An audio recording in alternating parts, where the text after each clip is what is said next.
Hello friends. Did you know nearly 80% of those who watch my videos aren't subscribed? If you enjoy these stories, please hit that subscribe button and leave a like. It really helps. Thank you for being here. By the way, where are you watching from? Let me know in the comments. The pine forests of East Texas pressed in on both sides of State Highway 259 as Royce Delaney guided his 18-wheeler through the winding backroads. At 46, Royce had been driving these routes for the better part of 2 decades, hauling everything from lumber to livestock through the thick woods that covered this corner of the state. Unlike the wide-open interstates he'd driven in his younger days, these narrow 2-lane roads demanded constant attention. Deer could leap out at any moment, and the shoulders dropped off sharply into drainage ditches that could swallow a car whole. It was just past 10 p.m. on a humid Thursday night in late September when Royce's engine began making a sound no trucker ever wants to hear, a metallic grinding that started soft but grew louder with each mile. He'd just passed through the tiny town of Dangerfield, and the next real service station was still 40 miles away in Marshall. The temperature gauge was climbing steadily and wisps of steam were starting to escape from under the hood. Royce knew he had maybe 5 minutes before the engine seized completely. He scanned the dark road ahead for any place to pull off safely. These East Texas backroads were unforgiving. No wide shoulders, no rest areas, just thick forest pressing in on both sides. Then, through the trees he caught a glimpse of lights. Not the harsh fluorescence of a gas station, but the warm yellow glow of house windows. As he rounded the next curve, he saw it. A gravel driveway leading to what looked like an old farmhouse set back from the road, with several outbuildings and what might be a garage or workshop. The engine gave a particularly violent shudder, making the decision for him. Royce flipped on his hazard lights and carefully maneuvered the big rig onto the gravel drive, praying it would hold the weight. The truck made it about 50 yards before the engine finally gave out with a grinding halt, steam now pouring from under the hood in thick clouds. He was blocking the driveway, but there was no help for it. The truck wasn't going anywhere under its own power. Royce sat in the sudden silence for a moment, letting his eyes adjust to the darkness beyond his headlights. The farmhouse was maybe another 100 yards up the drive, a 2-story structure that had seen better days. Paint peeled from the siding, and the wraparound porch sagged in places. But lights glowed warmly in several windows, and smoke drifted from the chimney despite the mild September evening. Someone was definitely home. He grabbed his flashlight and climbed down from the cab, the humid East Texas air immediately making him sweat through his shirt. Crickets and tree frogs created a wall of sound from the surrounding forest. But underneath that natural chorus he could hear something else, music drifting from the house. Old music, the kind his grandmother used to play on her record player. Something about it made the hair on his arms stand up, though he couldn't say why. As Royce approached the house, motion sensor lights suddenly blazed to life, temporarily blinding him. When his vision cleared, he found himself looking at a man standing on the porch, having emerged so quietly that Royce hadn't heard the door open. The man was tall and thin, maybe 60 years old, wearing clean overalls and a plaid shirt. His face was deeply lined but clean-shaven, and his eyes were such a pale blue they seemed almost colorless in the harsh light. "Evening," the man said, his voice carrying a deep East Texas drawl. "That your rig, blocking my driveway?" "Yes, sir. I'm real sorry about that," Royce replied, stopping at the foot of the porch steps. "Engine seized up on me. I was hoping I could use your phone to call for a tow, maybe get my company to send another driver to pick up my load." The man studied him for a long moment, those pale eyes unblinking. Then his weathered face split into a smile that didn't quite reach his eyes. "Phone lines have been down since that storm last week. Cell service is spotty at best out here. You'd have to drive clear to Marshall to get a decent signal. He gestured toward the truck. "But I might be able to help you with that engine. I'm Virgil Haney, used to work on big rigs before I retired." "Royce Delaney," Royce said, shaking the offered hand. Virgil's grip was firm but cold despite the warm evening. "I'd appreciate any help you could give, but this feels like more than a roadside fix. The whole cooling system's shot." Virgil nodded thoughtfully. "Well, let's have a look at least. But first, you must be thirsty. Come on in. Have some sweet tea while the engine cools down enough to inspect. My daughter Lorene just made a fresh pitcher." Something in Royce's gut told him to politely decline, to walk back to his truck and wait for morning. But that was foolish. These were just country folks, and he'd broken down in their driveway. The least he could do was be neighborly. He followed Virgil up the creaking porch steps and through the front door. The inside of the house was like stepping back in time. Wood-paneled walls were covered with faded photographs in ornate frames. Doilies adorned every surface, and the furniture looked like it hadn't been updated since the 1960s. The music he'd heard was coming from an actual record player in the corner, the vinyl disc spinning lazily. The air was thick with the smell of something cooking, pot roast maybe, mixed with an underlying scent of mothballs and something else, something medicinal and sharp. "Lorene," Virgil called toward this back of the house. "We got company." Footsteps approached from the kitchen, and a woman appeared in the doorway. Royce had expected someone around Virgil's age, but Lorene looked to be in her 30s, with long dark hair and the same pale blue eyes as her father. She wore a simple cotton dress that looked handmade, and her feet were bare. When she smiled, it was warm and genuine in a way her father's hadn't been. "Well, hello there," she said, her voice soft and musical. "Don't get many visitors out this way. You must be the poor soul with the broken-down truck." "Yes, ma'am, Royce Delaney. Sorry to impose on y'all like this." "Nonsense," Lorene said, already moving toward the kitchen. "You're our guest now. I'll get you that tea, and you can tell us all about what brings you through these parts."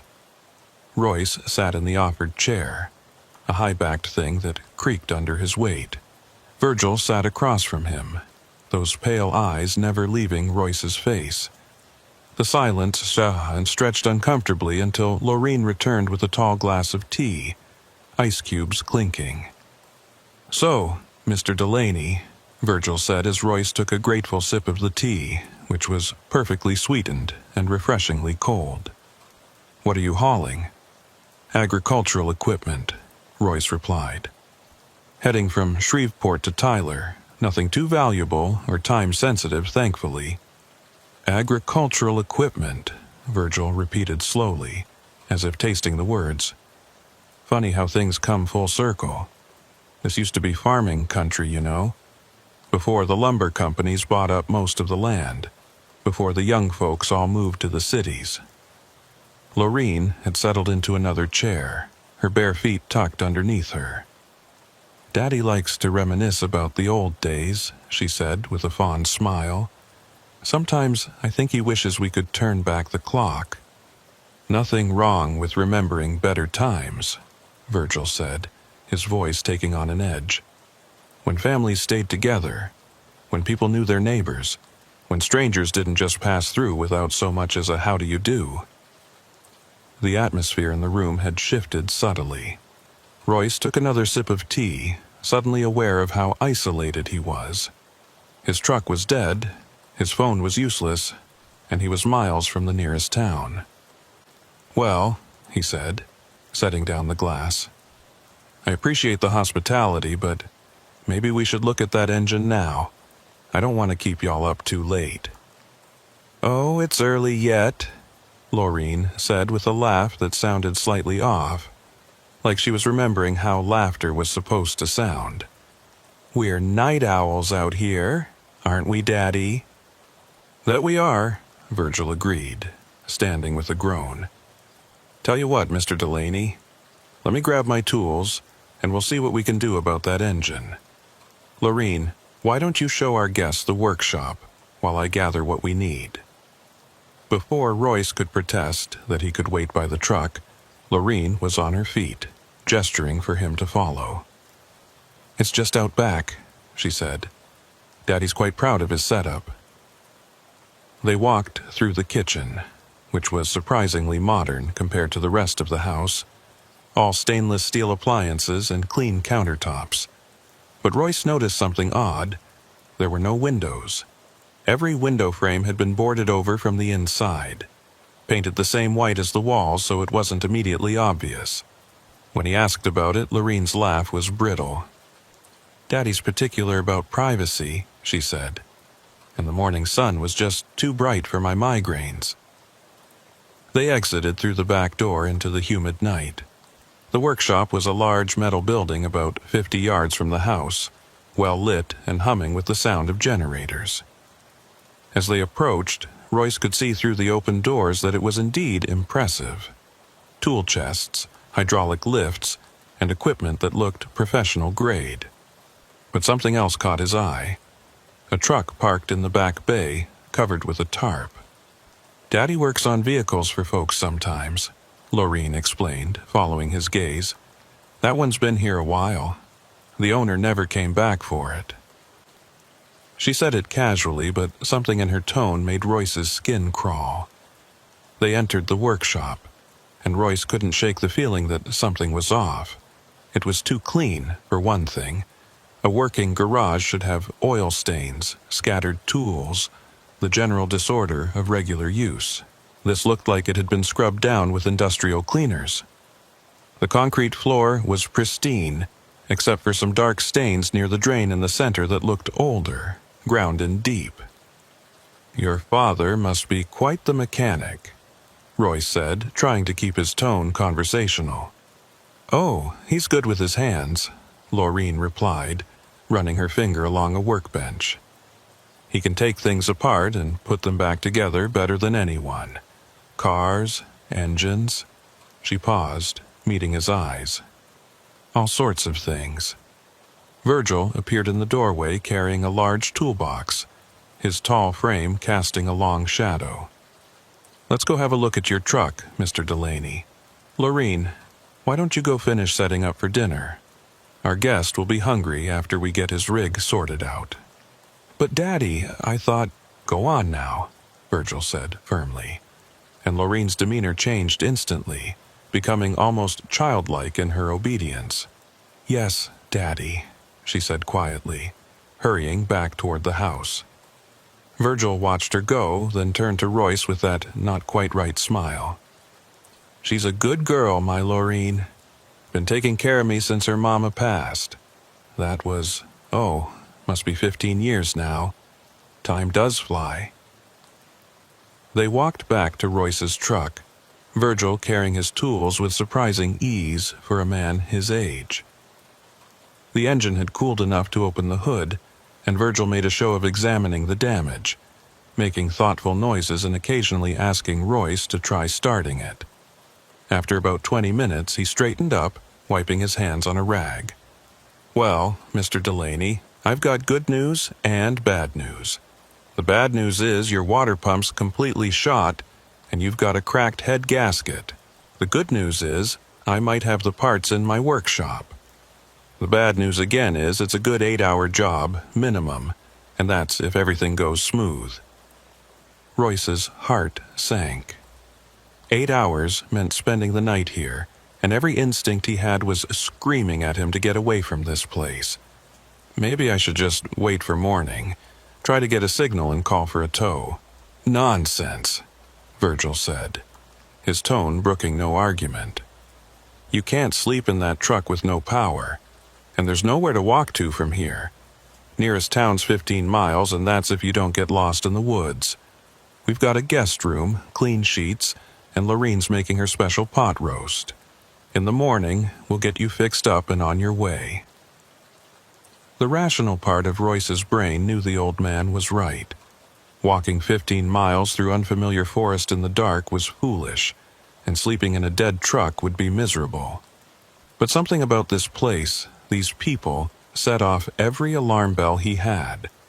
"That's very kind, but I don't want to impose—" "No imposition at all," Virgil interrupted.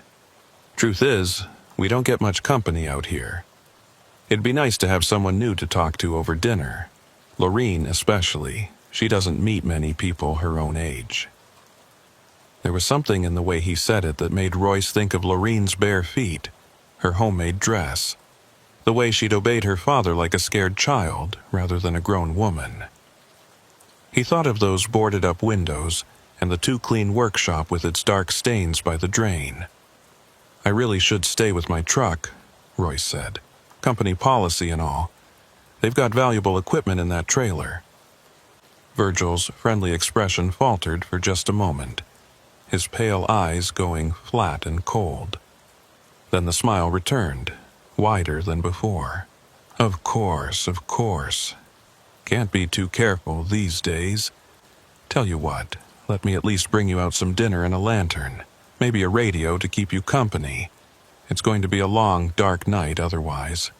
That would be appreciated, thank you." Virgil headed back toward the house, and Royce immediately climbed back into his cab, locking the doors behind him. He tried his cell phone again. No signal, not even a single bar.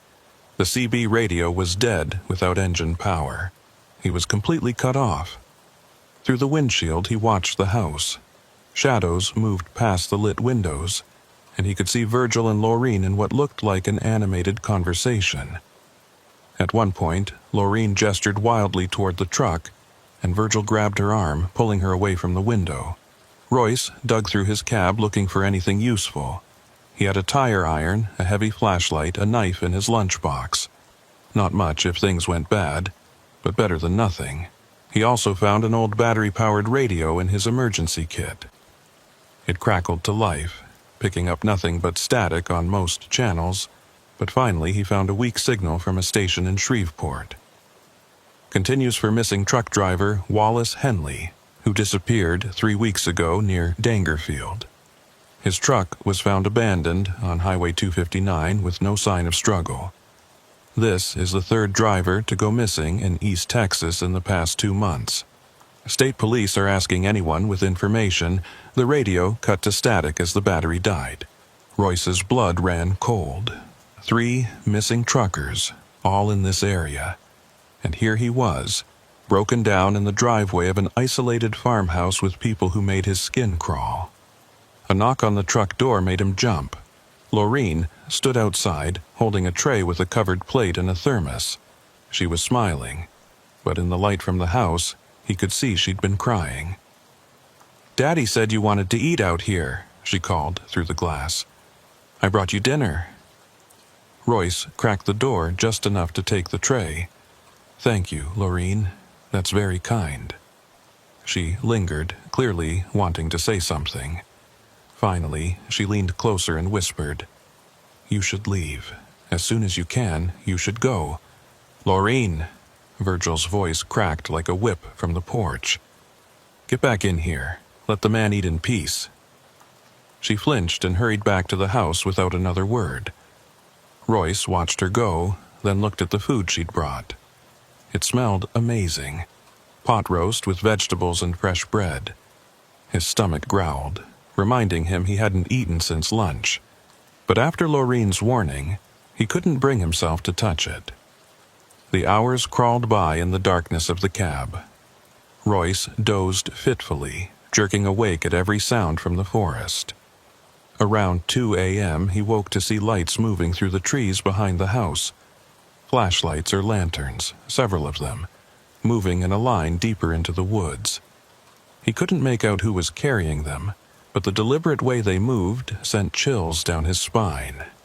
By 3 a.m., exhaustion overtook caution, and Royce fell into a deeper sleep. He dreamed of being underground, surrounded by the smell of earth and decay, trying to claw his way to the surface while someone above laughed and shoveled more dirt onto him. He woke to bright sunlight and someone tapping on his window. Virgil stood there with a steaming mug of coffee and that same unsettling smile.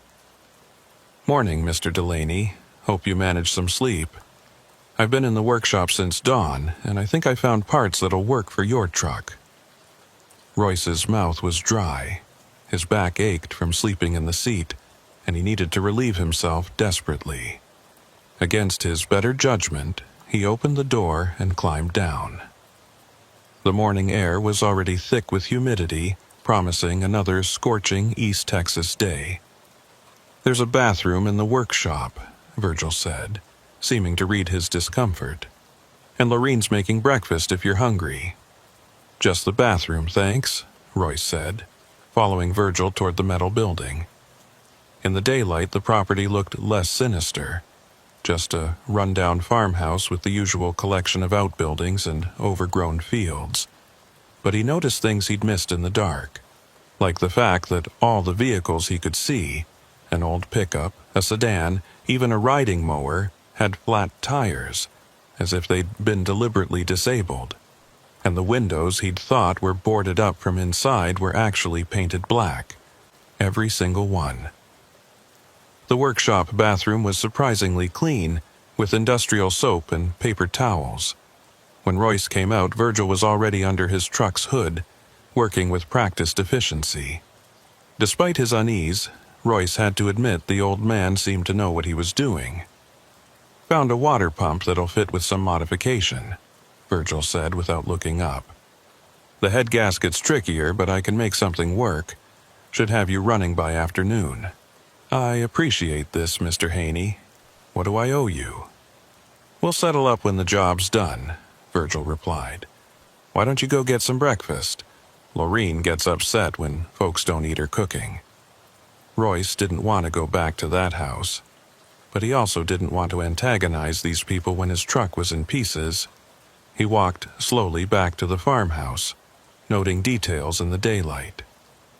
The place had once been well maintained. He could see the ghost of flower gardens, the remains of a painted fence. But neglect had taken over, leaving everything with an air of decay. Loreen was in the kitchen, stirring something on the stove. She looked different in the morning light. Older, more tired, with dark circles under those pale eyes. She managed a smile when she saw him. "Morning, Mr. Delaney. How do you like your eggs?"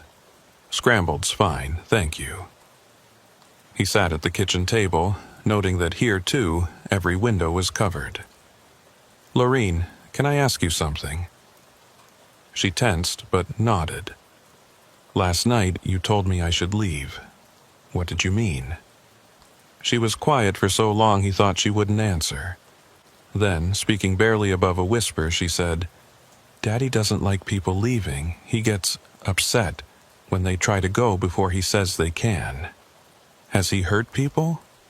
She turned to face him, and the look in her eyes was answer enough. "He's not a bad man," she said, as if trying to convince herself. "He just gets confused sometimes. Ever since Mama died, he gets confused about who should stay and who should go." "Loreen, those missing truckers? You should eat your breakfast," she interrupted, setting a plate in front of him. "And then you should let Daddy fix your truck, and then you should drive away and never come back. Don't stop for anything, don't look back, and don't ever come this way again." The eggs were perfectly cooked, the toast buttered just right, but Royce could barely swallow past the lump in his throat. "Come with me," he said suddenly. "When I leave, come with me. I can take you somewhere safe." Loreen's laugh was bitter. "There's nowhere safe from Daddy. Besides, someone has to take care of him. He's all I have left." She turned back to the stove. "The others didn't listen when I warned them. They tried to sneak away or fight back. You seem smarter than that, Mr. Delaney, so please, just do what Daddy says, and maybe you'll be the first one to drive away from here." "The first? How many?" The back door slammed open, and Virgil stood there, covered in grease and oil. His pale eyes moved between them, suspicious and cold. "Hope I'm not interrupting anything," he said, his tone making it clear he knew he was. "Just serving Mr. Delaney breakfast, Daddy," Loreen said quickly. "Is the truck fixed?" Getting there, Virgil replied, still staring at Royce. Funny thing, though. I found something interesting in the truck's computer system. Seems Mr. Delaney here triggered a GPS alert when his engine failed. His company knows exactly where he is. Royce tried to keep his face neutral. His company's trucks did have GPS, but the system was notoriously unreliable, especially out in rural areas. Still, if it made Virgil think twice about doing anything stupid... They'll send someone if I don't check in by noon, Royce lied smoothly. Company policy for breakdowns. Virgil nodded slowly. Then we'd better get you fixed up before noon, hadn't we? He smiled, but there was something different about it now. A resignation, maybe, or disappointment. Come on back to the workshop when you're done eating. I could use an extra pair of hands. After he left, Lorene grabbed Royce's arm. He knows you're lying, she whispered urgently. He used to work for a trucking company before Mama died. He knows how the systems work. She glanced toward the door, then pressed something into his hand, a key. For the sedan out front. Tanks full, keys were in the ignition. When you get a chance, run. Don't worry about your truck, just run. What about you? I told you, there's nowhere for me to go. But maybe you can make it. Maybe you can... Lorene! Virgil's voice boomed from outside. Need you out here, girl. She squeezed Royce's hand once, then hurried outside. Through the window, one of the few not painted black, he realized, he could see them by the workshop. Virgil gesticulating angrily while Lorene stood with her head bowed. This was his chance. Royce pocketed the key and moved quickly but quietly to the front door. The sedan was only 50 feet away.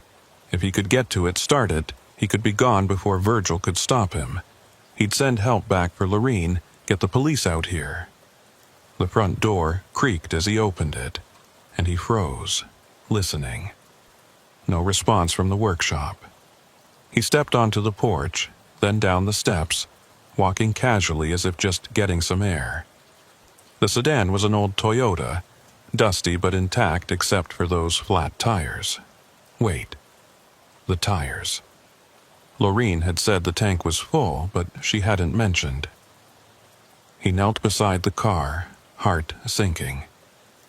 The tires hadn't just gone flat. They'd been slashed, all 4 of them, cut so deeply that no amount of air would help.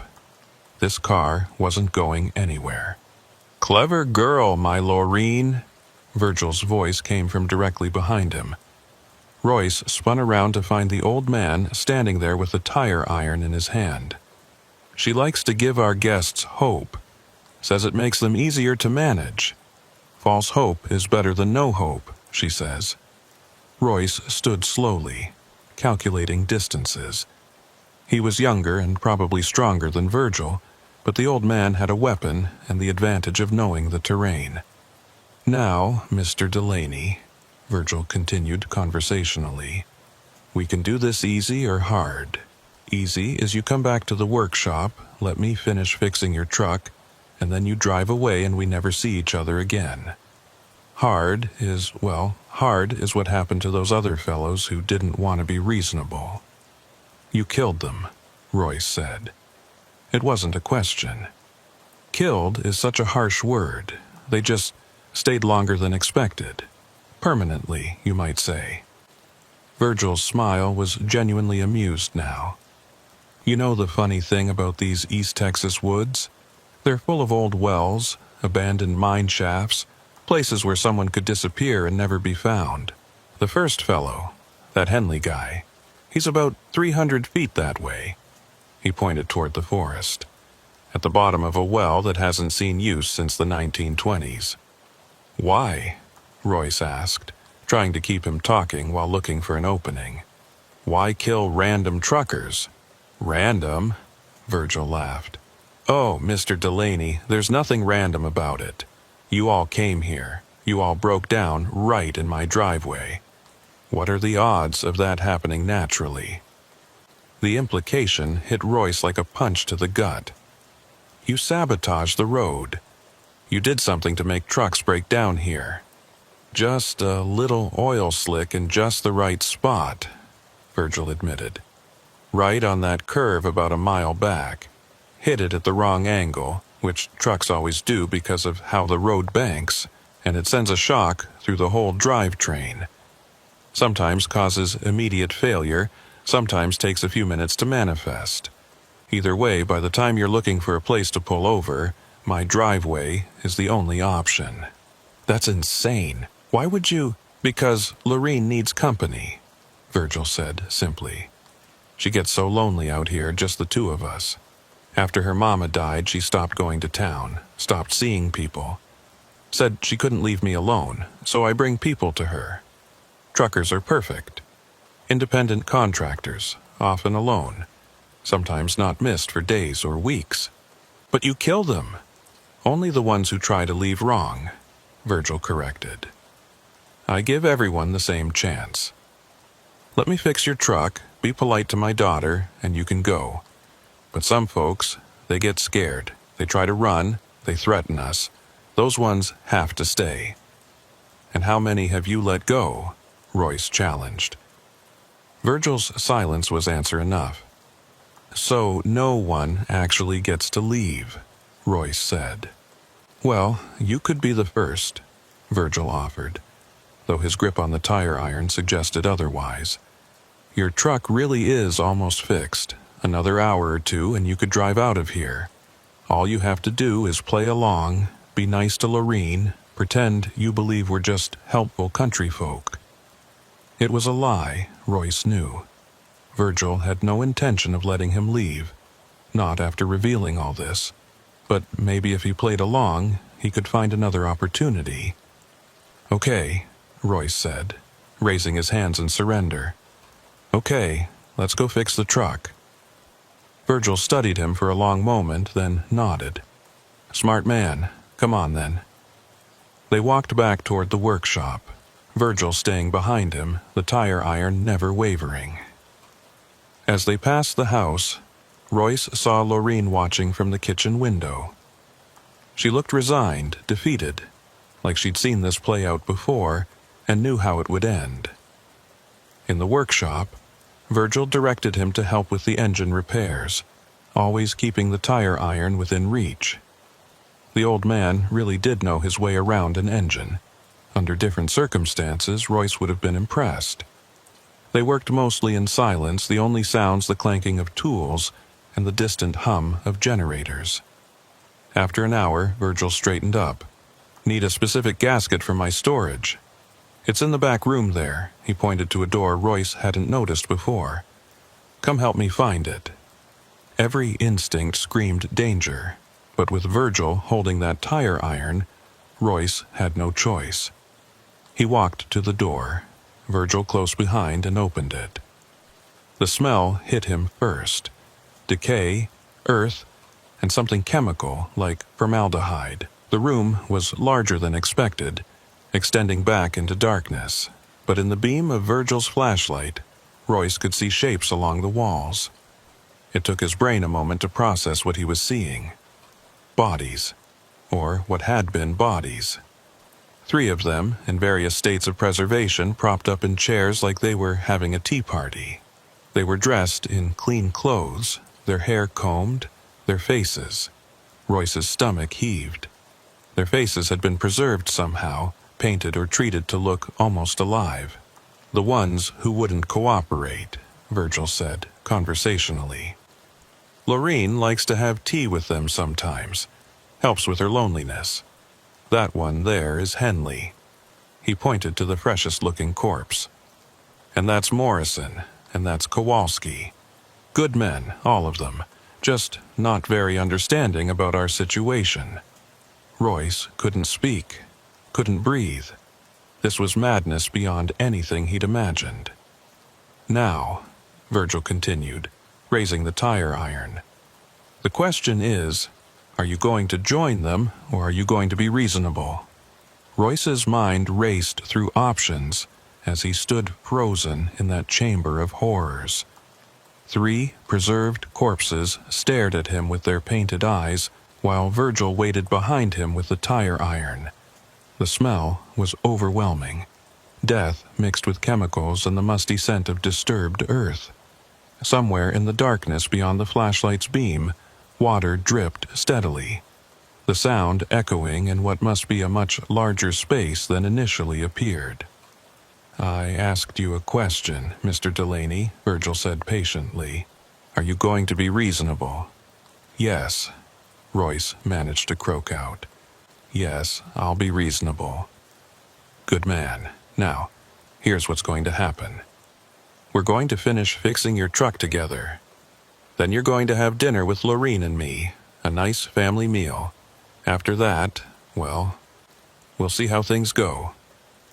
They backed out of the storage room, Virgil pulling the door shut with a sound that seemed far too final. Back in the main workshop, Royce's hands shook as he tried to continue working on the engine. His mind kept replaying what he'd seen. Those bodies, positioned like dolls, their dead faces made up to look alive. And Lorene had tea with them. Sweet, sad Lorene, who had tried to warn him, was just as insane as her father. "You're wondering about Lorene," Virgil said, reading his expression. "Whether she's part of this or a victim." Royce said nothing, focusing on tightening a bolt. "She's both," Virgil continued. "After her mama died, Lorene just broke.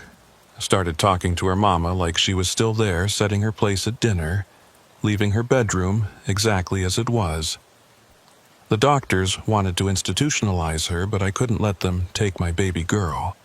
So I brought her home, and I've been taking care of her ever since. By killing truckers. By giving her what she needs," Virgil corrected sharply. "Company, stability. The illusion that the world hasn't changed, that people still visit, still care. Those men in there, they're her friends now. They'll never leave her, never abandon her like her mama did." The twisted logic of it made Royce's skin crawl. She knows they're dead. Part of her knows, but part of her doesn't. And that's the part that keeps her functioning. That's the part that can still smile, still cook breakfast, still pretend everything is normal. Virgil's voice took on a defensive tone. "I'm keeping my daughter alive the only way I know how." They worked in tense silence for another hour. The engine was actually coming together. Virgil hadn't been lying about his mechanical skills. Under different circumstances, Royce would have been grateful for the help. Now, he just wanted to survive long enough to get away from this nightmare. "There," Virgil finally said, stepping back. "Try starting her up." Royce climbed into the cab, turned the key. The engine rumbled to life, running smooth and strong. Relief and terror warred in his chest. The truck worked, but would he actually be allowed to leave in it? "Sounds good," Virgil called up. "Now shut her down and come inside for lunch. Lorene's been cooking all morning." "I should really get going. I insist." The tire iron was back in Virgil's hand, casual but present. "Besides, you need to let the engine run for a bit, make sure the repair holds. What's another hour or two?" They walked to the house, Royce acutely aware of Virgil behind him. Inside, the dining room table was set for four. 4 plates, 4 sets of silverware, 4 glasses. Lorene stood by the table in a different dress, this one with tiny flowers printed on it, her hair freshly brushed and pinned back. "Oh, good, you're just in time," she said brightly, but her eyes were red-rimmed, puffy from crying. "I made chicken and dumplings, Mama's recipe." That's when Royce noticed the 4th chair wasn't empty. A woman's dress was draped over it, arranged as if someone was wearing it. A wig of gray hair was positioned where a head would be. A pair of glasses rested on the table in front of the place setting. "Mama, this is Mr. Delaney," Lorene said to the empty dress. "He's the trucker Daddy's been helping." Virgil sat down casually, as if this was perfectly normal. He gestured for Royce to take the remaining chair. Having no choice, Royce sat, trying not to stare at the grotesque tableau. "Mama's feeling quiet today," Lorene explained as she served the food. "She gets like that sometimes." The chicken and dumplings smelled delicious, but Royce could barely force himself to take a bite. Across from him, Lorene ate mechanically, occasionally glancing at the empty dress as if listening to something only she could hear. Virgil ate with apparent appetite, watching Royce with those pale, unblinking eyes. "Tell me about your family, Mr. Delaney," Virgil said suddenly. "Wife? Kids?" "Divorced," Royce lied. He actually had a wife and 2 teenage sons in Tyler, but he didn't want these people knowing anything real about his life. "No kids. That's a shame," Lorene said softly. "Children are such a blessing, aren't they, Mama?" She looked at the empty dress, then nodded as if receiving an answer. "Mama says children keep you grounded, give you purpose." Lorene always wanted children of her own, Virgil added. But after her mama passed, well, she couldn't leave me alone to start her own family. Such a devoted daughter. The best daughter, Lorene agreed. But there was something hollow in her voice. "I could never leave Daddy, or Mama." The meal continued in surreal normalcy. Virgil discussing the weather, Lorene occasionally addressing the empty dress, Royce trying to eat enough to avoid suspicion while his stomach churned with anxiety. Through the window, he could see his truck parked outside, so close yet impossibly far away. Finally, the meal ended. Lorene began clearing the dishes, humming tunelessly. Virgil leaned back in his chair, studying Royce. "You did well," he said quietly. Not everyone can handle Lorene's peculiarities with such grace. "She needs help," Royce said, matching his low tone. "Professional help." "She needs her family," Virgil countered. "And the friends we provide for her. The dead truckers, you mean. They're not dead to her. In her mind, they're just very quiet guests who never leave." Virgil stood. "Come on, let's test that engine properly. Take her for a spin down the driveway and back." This was it, his chance. Once he was in the truck, he could floor it, crash through any barrier they might have at the end of the driveway, get to the main road. But Virgil was already shaking his head, reading his thoughts. "I'll be riding with you, of course, just to make sure everything's running smooth." They walked to the truck, Virgil climbing into the passenger seat before Royce could object. The tire iron rested across his lap, a clear threat. "Go ahead," Virgil said. "Start her up." Royce turned the key, and the engine purred to life. He put it in gear and slowly drove down the gravel driveway. About 100 yards from the house, Virgil told him to stop. "See that?" He pointed to a gap in the trees. "That's the old logging road. Goes about 2 miles back into the forest before it dead ends at the old Haney family cemetery. That's where Lorene's mama is buried, where I'll be buried someday." He paused. "Where those fellows in the workshop will be buried, once Lorene doesn't need them anymore." "And me?" Royce asked. "Am I going to end up in that cemetery?" Virgil was quiet for a long moment. "I haven't decided yet.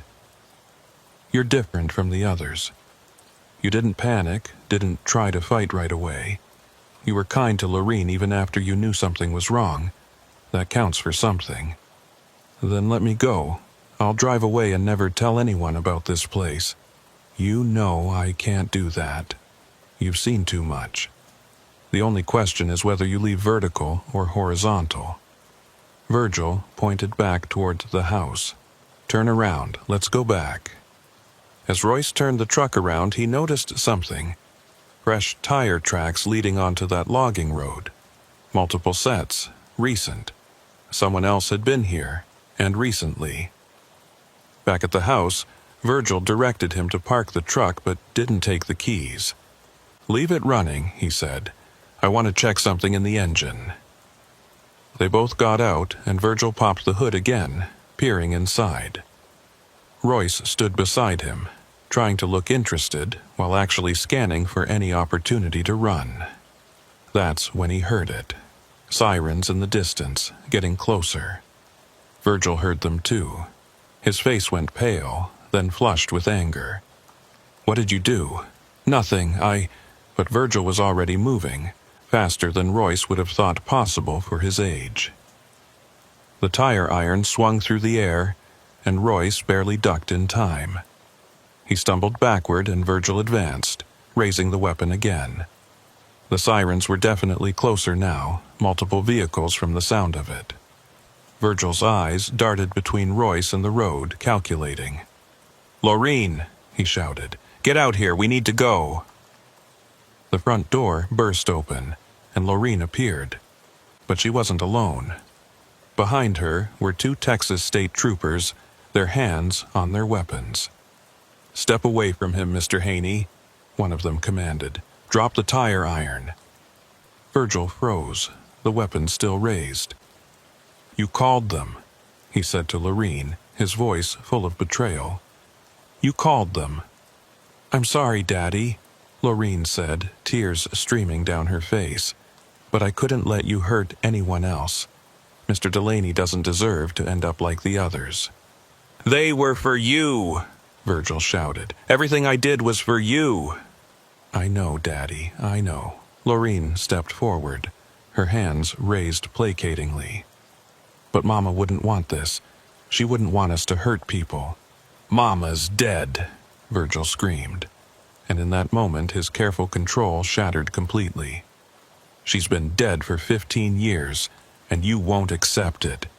You sit at that table talking to empty air, setting places for ghosts, and I'm the crazy one?" More police vehicles pulled into the driveway. State troopers, local sheriff's deputies, even an ambulance. Officers surrounded Virgil, who dropped the tire iron and fell to his knees, sobbing. "I just wanted to keep her happy," he wept. "I just wanted my little girl to smile again." As the police took Virgil into custody, one of the troopers approached Royce. "Mr. Delaney, your company reported you missing when you didn't check in. They gave us your last GPS coordinates. When we couldn't reach you, we came to investigate." So his lie about the GPS had been partially true. The company had been tracking him. The irony wasn't lost on him. "There are bodies," Royce said numbly, "in the workshop, in a back room." The trooper's expression darkened. "We know. Ms. Haney told us everything when we arrived. She's been wanting to report this for years, but couldn't bring herself to turn in her father. When she saw you this morning, saw that you were different from the others, that you didn't try to sneak away or threaten them, she finally found the courage to call." Royce looked at Laureen, who was being led to a different police car than her father. She wasn't under arrest, the trooper explained, but would need psychiatric evaluation and extensive therapy. As she passed Royce, she stopped. "Thank you," she said softly, "for being kind, for offering to take me with you. No one else ever did that. Will you be okay?" She smiled sadly. "I don't know, but at least now I have a chance to find out. The others, Henley, Morrison, Kowalski, they didn't get that chance. At least their families will have closure now." As the police vehicles left with Virgil and Laureen, Royce stood alone by his repaired truck. The engine was still running, purring smoothly thanks to Virgil's skilled work. The irony of it, saved by the man who'd planned to kill him, fixed by hands that had murdered at least 3 other truckers. A detective approached him. "We'll need a full statement, Mr. Delaney, but that can wait until tomorrow." "You're free to go. What about my truck? Is it evidence?" "We've documented everything we need. You can take it." Royce climbed into the cab, his hands shaking as he gripped the wheel. The truck that had brought him into this nightmare would now carry him away from it. He put it in gear and slowly drove down the driveway, past the workshop where 3 dead men had been kept as macabre companions, past the house where a broken family had lived in a twisted fantasy. As he reached the main road, he stopped and looked back. The farmhouse looked peaceful in the late afternoon sun, just another old building slowly being reclaimed by the East Texas forest. No one passing by would guess at the horrors it had contained. Royce drove for 2 hours before stopping, his nerves too frayed to continue safely. He pulled into a well-lit truck stop near Marshall, one bustling with activity and normalcy. The bright fluorescent lights, the smell of diesel and coffee, the chatter of other drivers, it all felt surreal after what he'd experienced. He called his dispatcher first, explaining briefly that he'd had engine trouble and been delayed but was now back en route. The full story would come later, filtered through police reports and official statements. Then he called his wife. "Hey, honey," he said when she answered, trying to keep his voice steady. "Royce, thank God. The company called and said you were missing. I've been worried sick." "I'm okay. Engine trouble in a bad spot, but I'm okay now." "You sound strange. Are you sure you're all right?" He wasn't, might never be again, but he said, "Yeah, just tired. I'll be home tomorrow. Tell the boys I love them." "We love you too. Drive safe." After hanging up, Roy sat in his truck for a long time, watching other drivers come and go. Normal people living normal lives, unaware of the darkness that could lurk just off the main roads. He thought about Laureen, broken by grief and isolation, turned into something barely functional by her father's twisted love. He thought about Virgil, so desperate to help his daughter that he'd become a monster. And he thought about those 3 dead truckers, men just like him who'd had the bad luck to break down in the wrong place. The next day, after giving his statement to the police, Royce learned more about what had been happening at the Haney farm. Investigators found human remains in the old well Virgil had mentioned, not just the 3 recent victims, but others going back years. Laureen's mother was the only one legitimately buried in the family cemetery.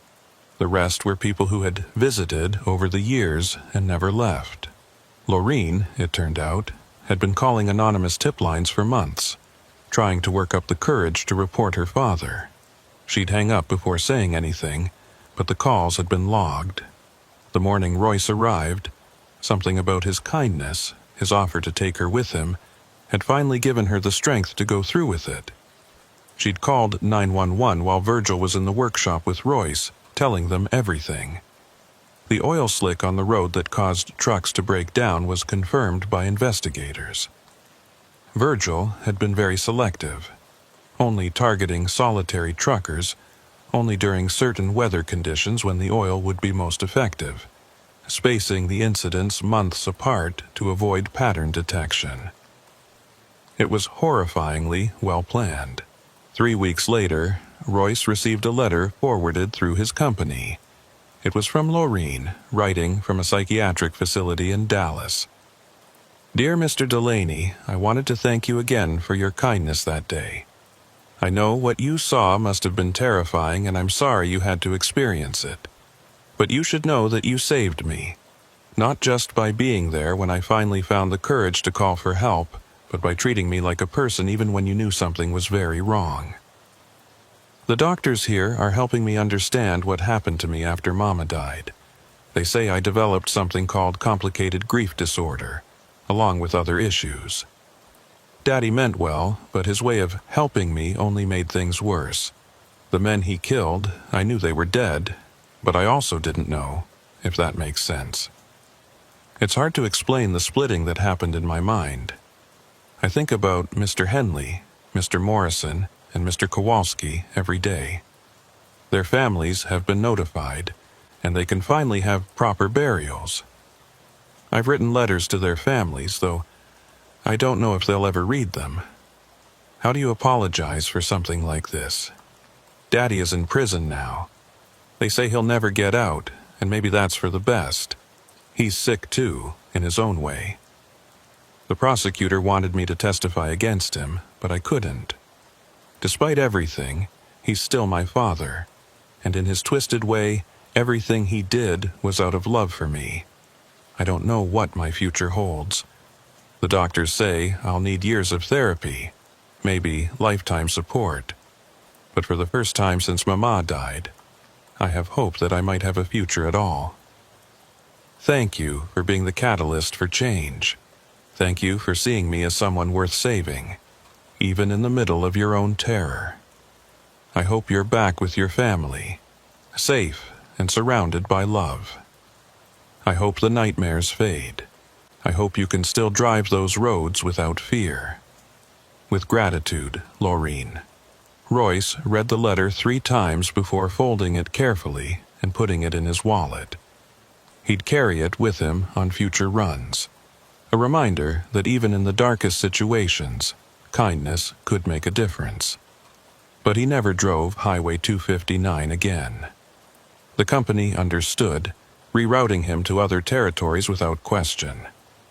The official reason was trauma from the incident, but Royce knew it was more than that. It was the knowledge that every small town, every isolated farmhouse, every helpful stranger could be hiding something monstrous. The safe, predictable world of highways and truck stops had been forever tainted by his glimpse behind the curtain of normalcy. 6 months after the incident, Royce was driving through Oklahoma when he heard a news report on the radio. Virgil Haney had been found dead in his cell, apparent suicide. He'd left a note that simply said, "I'm going to be with Mama now. Take care of Laureen." Royce pulled over at the next rest stop and sat quietly for a moment. He felt no satisfaction at Virgil's death, only a deep sadness for the whole tragic situation. A family destroyed by grief, multiple innocent lives lost, all because one man couldn't let go and seek proper help for his daughter's mental illness. He thought about calling Laureen, but what would he say? Instead, he made a donation to a mental health charity in her name and continued his route. A year later, Royce was training a new driver, a young man named Carlos who was eager to learn the routes through East Texas. As they approached the area where Highway 259 curved through the pine forests, Carlos noticed Royce tensing up. "You okay, boss?" "Yeah," Royce said, then reconsidered. "Actually, Carlos, let me tell you something. This job will take you to a lot of places, most of them perfectly safe. But sometimes, very rarely, you might find yourself in a situation that doesn't feel right. Trust that feeling. Don't worry about being rude or seeming paranoid. If something feels wrong, get out." Speaking from experience? Royce thought about the Haney farmhouse, about Virgil's pale eyes and tire iron, about Laureen's tears and the dressed-up corpses in the workshop. "Yeah," he said simply. "Experience." They drove in silence for a while, the pine trees pressing close on both sides of the road. Then Carlos asked, "That thing in the news last year about the trucker murders near Dangerfield, were you involved in that?" Royce glanced at him. The kid had done his homework. "I was the last one, the one who got away." Man, that must have been terrifying. It was. But you know what the scariest part was? How normal they seemed at first. Just helpful country folks with a broken daughter and too much grief. The monster doesn't always look like a monster, Carlos. Sometimes it looks like someone's grandfather. Sometimes it offers you sweet tea and fixes your truck. Carlos was quiet for a moment, digesting this. Then he asked, "Do you think the daughter, Laureen, do you think she was evil too?" Royce considered the question. No, not evil. Broken, used, trapped. Her father's victim as much as those dead truckers were. Maybe more so because she had to live with it every day. He paused. "I heard she's doing better. Living in a halfway house now, working at a library, trying to build some kind of normal life. Could you forgive someone like that? Someone who knew people were being killed and didn't stop it?" "I don't know if forgiveness is mine to give," Royce said. "That's for the families of the dead to decide. But I can understand how someone can be so damaged, so controlled, that they lose the ability to make right choices. And I can hope they find healing." They passed the exit for Ranch Road 2886, the one that led to the Haney farm. Royce didn't mention it to Carlos, but he noticed. In his peripheral vision, he caught a glimpse of the old farmhouse in the distance, now abandoned and slowly being reclaimed by the forest. The windows were broken, the roof starting to cave in. Nature was erasing the evidence of what had happened there, but the memory would live on in police files, in nightmares, in the hearts of grieving families. 5 years after that night at the Haney farm, Royce retired from trucking. His sons had graduated college, his wife was ready for him to be home more, and he'd saved enough to live comfortably. At his retirement party, fellow drivers asked him to share his wildest story from the road. He could have told them about the ice storm in Montana that nearly sent him off a cliff, or the time he'd helped deliver a baby at a rest stop in Arizona, or any number of close calls and strange encounters from 25 years on the road. Instead, he raised his beer and said, "Here's to all the drivers who didn't make it home. Here's to the ones whose stories we'll never know, and here's to getting home safe every single time." They toasted, not knowing the weight behind his words. Later that night, his wife found him on the porch, looking at the stars. "You're thinking about that family again, aren't you?" she said. "The ones from East Texas." He'd told her everything, eventually. Had to explain the nightmares, the sudden anxiety at certain triggers, the smell of pot roast, the sound of old music on vinyl, the sight of abandoned farmhouses. "I got a letter," he said, pulling an envelope from his pocket. "From Laureen." His wife sat beside him as he opened it. The handwriting was steadier than before, the message brief. "Mr. Delaney, 5 years of therapy, medication and hard work. 5 years of facing what I allowed to happen, what I participated in through my silence and compliance. I don't expect forgiveness. I haven't even forgiven myself. But I wanted you to know that I volunteer now with a group that helps families of missing persons. I tell them the truth about their loved ones when I can, help them find closure. I also wanted you to know that the 3 men, Mr. Henley, Mr. Morrison, and Mr. Kowalski, have all been properly buried by their families. I attend their graves every year on the anniversaries of their deaths. Sometimes family members are there. Some speak to me, some don't. I respect whatever they need. I'm including a photo of the memorial that was erected at the site of our old farm. The state bought the property and turned it into a small memorial park. It lists the names of all the victims found there, 11 in total, going back 20 years. Daddy had been doing this long before Mama died. Her death just changed his methods. I hope you've found peace. I hope the roads feel safe again.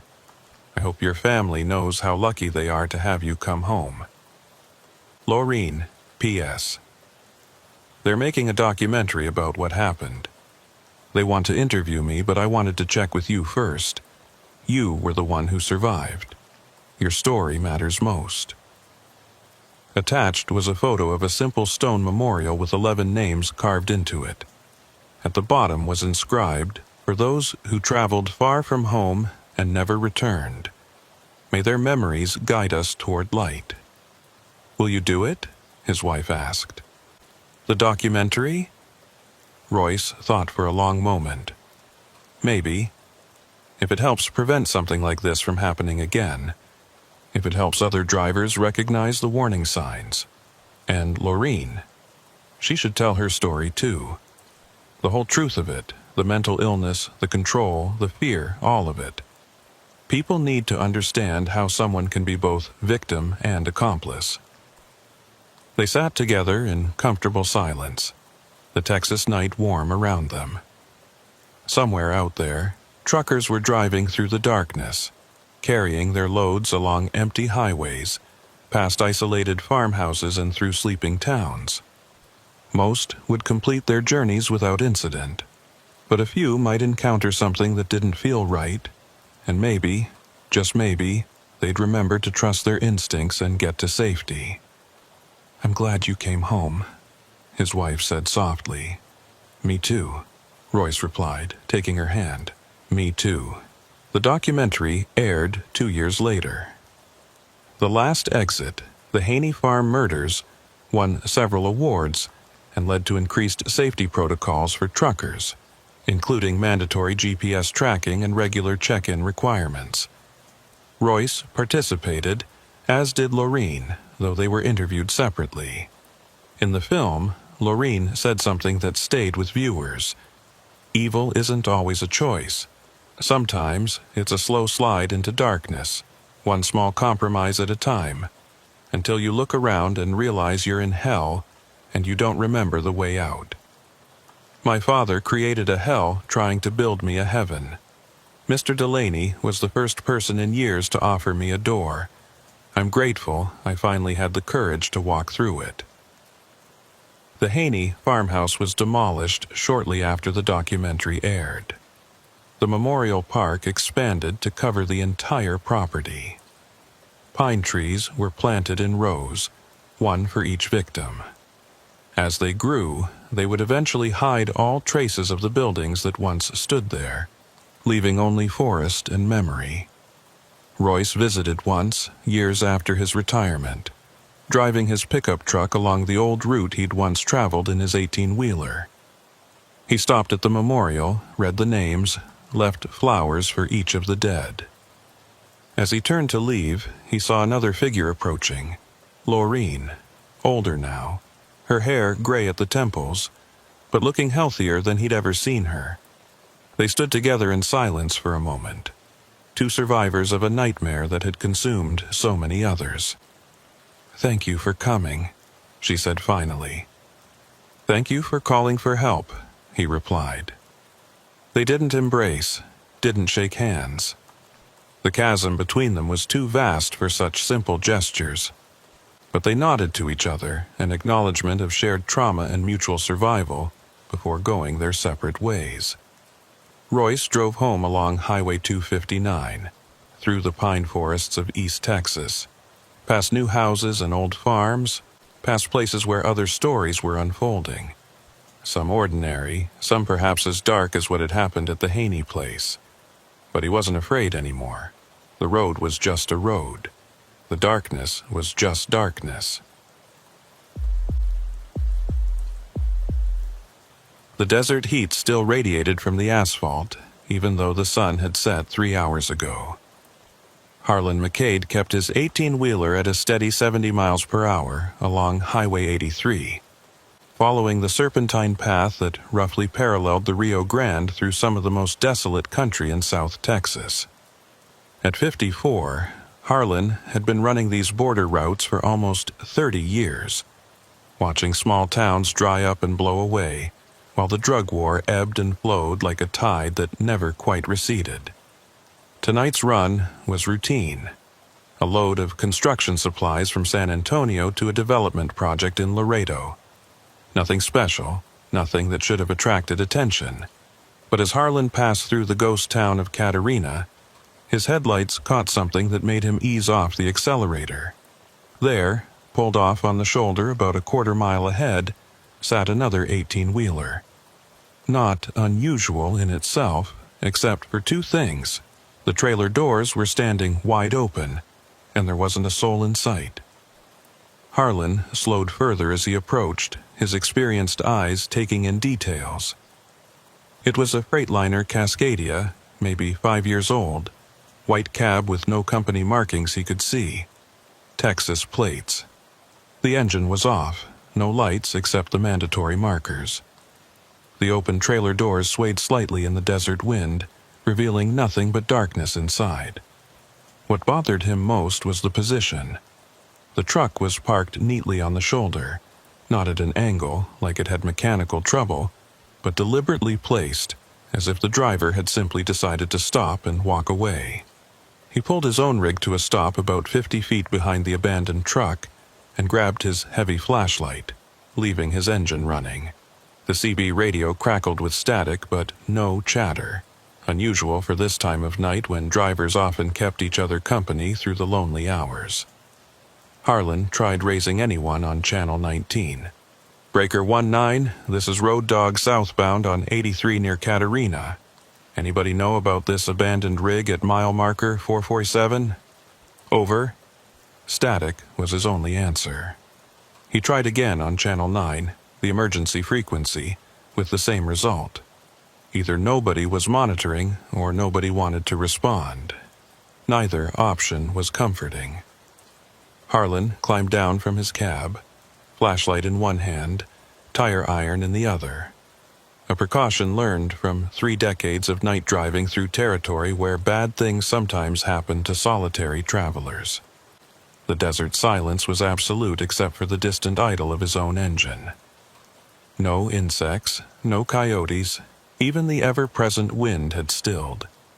It was the kind of quiet that made the hair on the back of your neck stand up. He approached the abandoned truck cautiously, sweeping his flashlight across the ground. No skid marks, no signs of struggle, no broken glass or debris. The driver's door was closed but unlocked. Harlan pulled it open, the hinges creaking in the silence. The cab was neat, organized, like the driver had just stepped out for a moment. Keys still in the ignition. Logbook on the dash showing the last entry 3 days ago. Departure from Houston with a load bound for El Paso. A half-empty bottle of water in the cup holder, still condensing in the residual cool from the air conditioning that must have been running not long ago. But it was what he found on the passenger seat that made Harlan's blood run cold. A wallet open to show a commercial driver's license. The photo showed a Hispanic man in his 40s, serious expression, professional. The name read Miguel Reyes, but it was the business card tucked into the wallet that caught Harlan's attention. Deputy Ephraim Colton, Dimmitt County Sheriff's Department. Harlan knew that name. Colton was something of a legend along the border routes, one of the few cops the truckers genuinely respected. Straight arrow, never took bribes, had a reputation for actually helping drivers in trouble instead of just looking for violations to ticket. If Reyes had Colton's card, it meant they'd had contact. And if this was Reyes's truck sitting abandoned in the middle of nowhere, something had gone very wrong. He walked to the back of the trailer, playing his flashlight into the dark interior. Empty. Completely empty, which was wrong in itself. According to the logbook, Reyes had been hauling a full load. The trailer floor showed scratches and scuff marks indicating recent cargo, but whatever had been here was gone now. Harlan climbed up into the trailer, his footsteps echoing in the metal box. That's when he noticed the smell, faint but unmistakable. Blood. Not much, but enough to leave a lingering metallic tang in the air. His flashlight beam caught dark stains on the floor near the front of the trailer. Definitely blood, partially cleaned but not thoroughly enough. Someone had tried to cover something up here. Harlan backed out of the trailer quickly, his instincts screaming at him to get back in his truck and drive away. But the thought of Miguel Reyes, a fellow trucker whose face he'd just seen in that license photo, kept him from running. He pulled out his cell phone. 1 bar of signal, barely enough. He scrolled through his contacts until he found the number he wanted. It rang 4 times before a gravelly voice answered. "Colton here." "Deputy Colton, this is Harlan McCade. I'm a trucker, and I'm out on Highway 83 near Katerina. I found an abandoned rig that belongs to a driver named Miguel Reyes. Your business card was in his wallet." There was a long pause. When Colton spoke again, his voice was sharp, alert. "McCade, you said? Where exactly are you?" "Mile marker 447. southbound shoulder. The truck's been here at least a few hours, maybe more. Trailer's empty, but there's blood. Stop talking, Colton interrupted.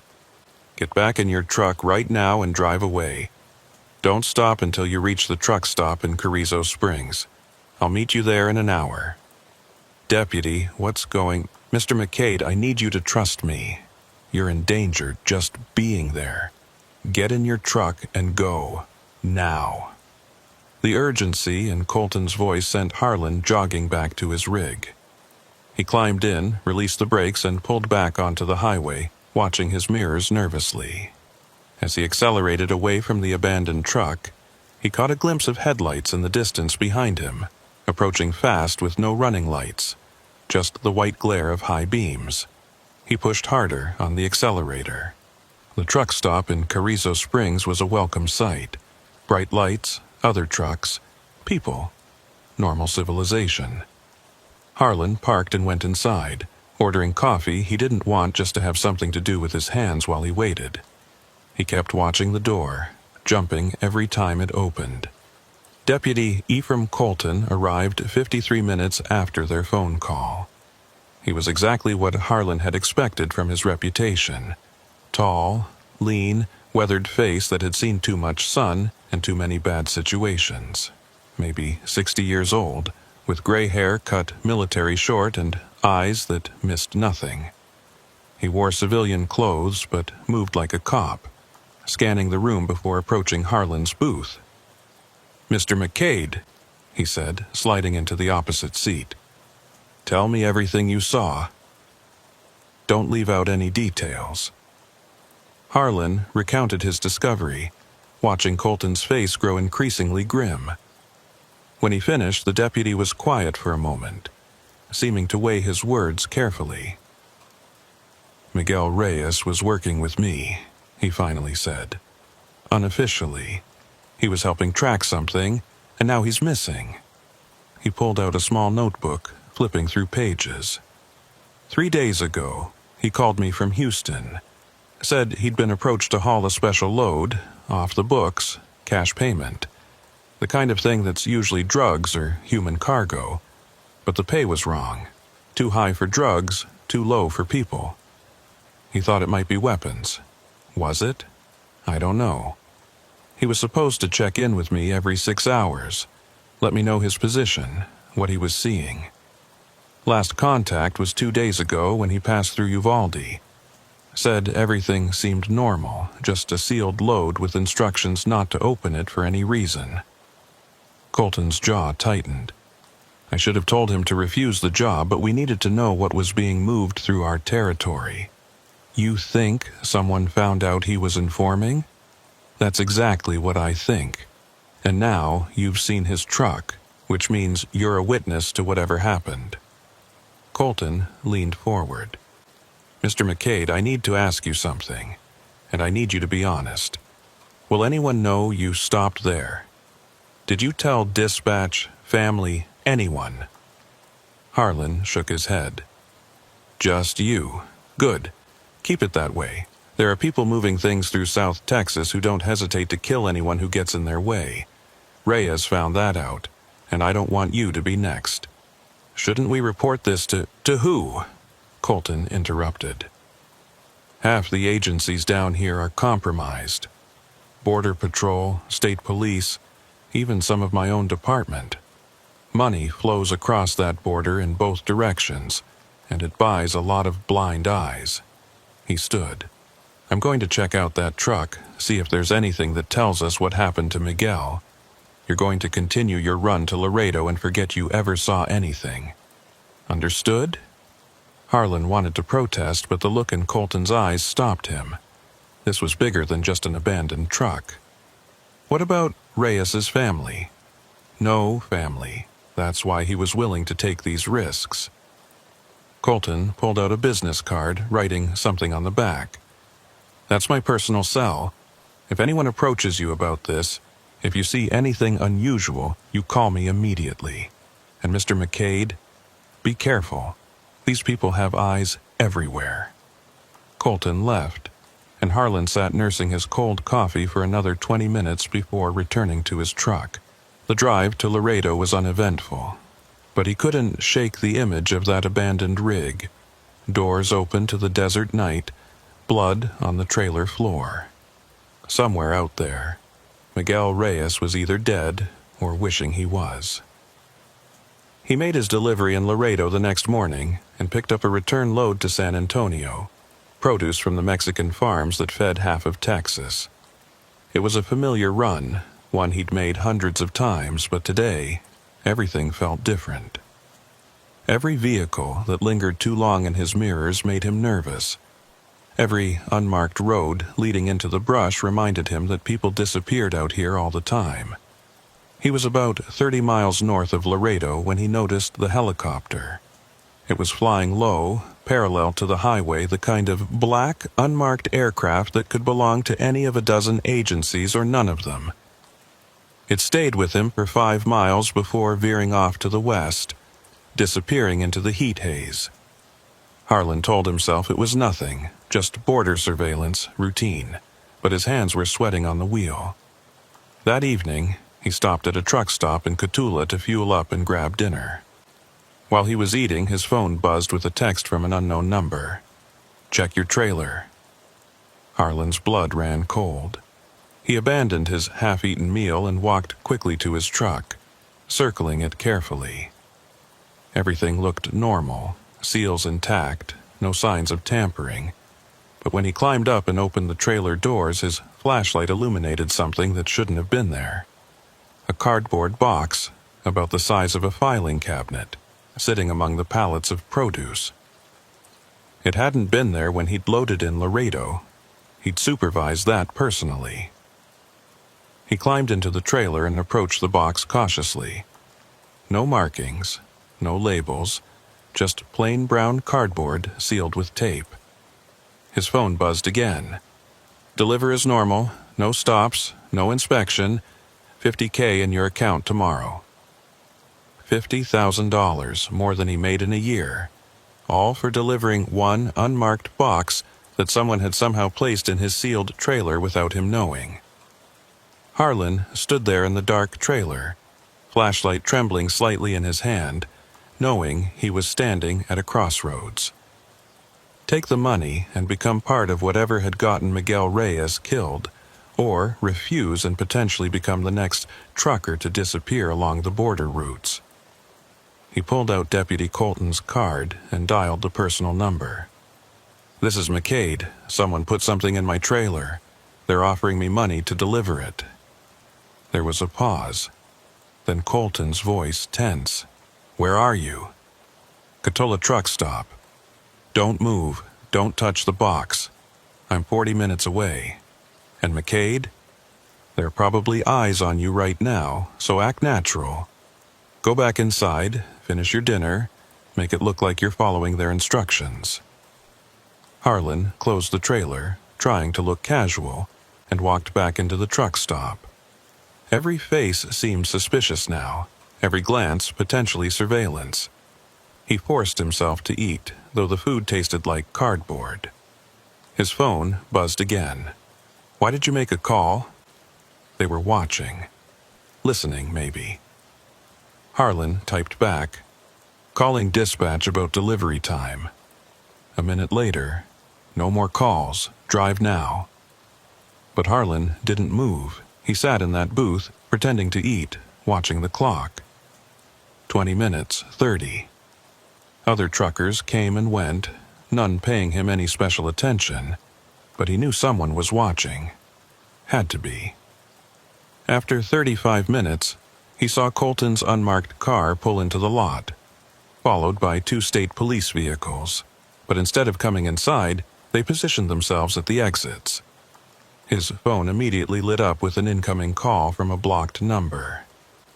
"You made a mistake," a woman's voice said when he answered. Calm, professional, American accent with maybe a hint of something else underneath. "We offered you easy money for a simple delivery. Now things get complicated. I don't know what you're talking about. Mr. McCade, please don't insult my intelligence. Deputy Colton is in the parking lot with backup. You called him. That tells me you know exactly what's happening." The woman paused. "You have two choices. Walk out now, get in your truck, and drive away. We'll handle the police and you'll never hear from us again. Or stay there, get arrested with whatever's in that box, and spend the next 20 years in federal prison. Your choice. You're threatening me? I'm offering you an exit. The same exit we offered Miguel Reyes. He chose poorly." Before Harlan could respond, the line went dead. Through the window, he could see Colton getting out of his car, hand resting on his service weapon. But there was also movement in the parking lot. Figures emerging from between the parked trucks surrounding the police vehicles. Not aggressively, just present. A silent reminder that the badge didn't mean as much out here as it should. Colton entered the truck stop alone, his backup remaining outside in an increasingly tense standoff with the mysterious figures who had materialized from the shadows. The deputy's face was grim as he slid into the booth across from Harlan. "We've got a problem," he said quietly. "Those men out there, I don't know who they work for, but they're not local muscle. Professional contractors, probably military trained. My backup's requesting additional units, but out here..." He shrugged, the gesture saying everything about how thin law enforcement was spread along the border. "A woman called," Harlan said. "Told me Reyes was offered the same choice I'm getting. Drive away or face the consequences." Colton's expression darkened. "Della Rios. You know her?"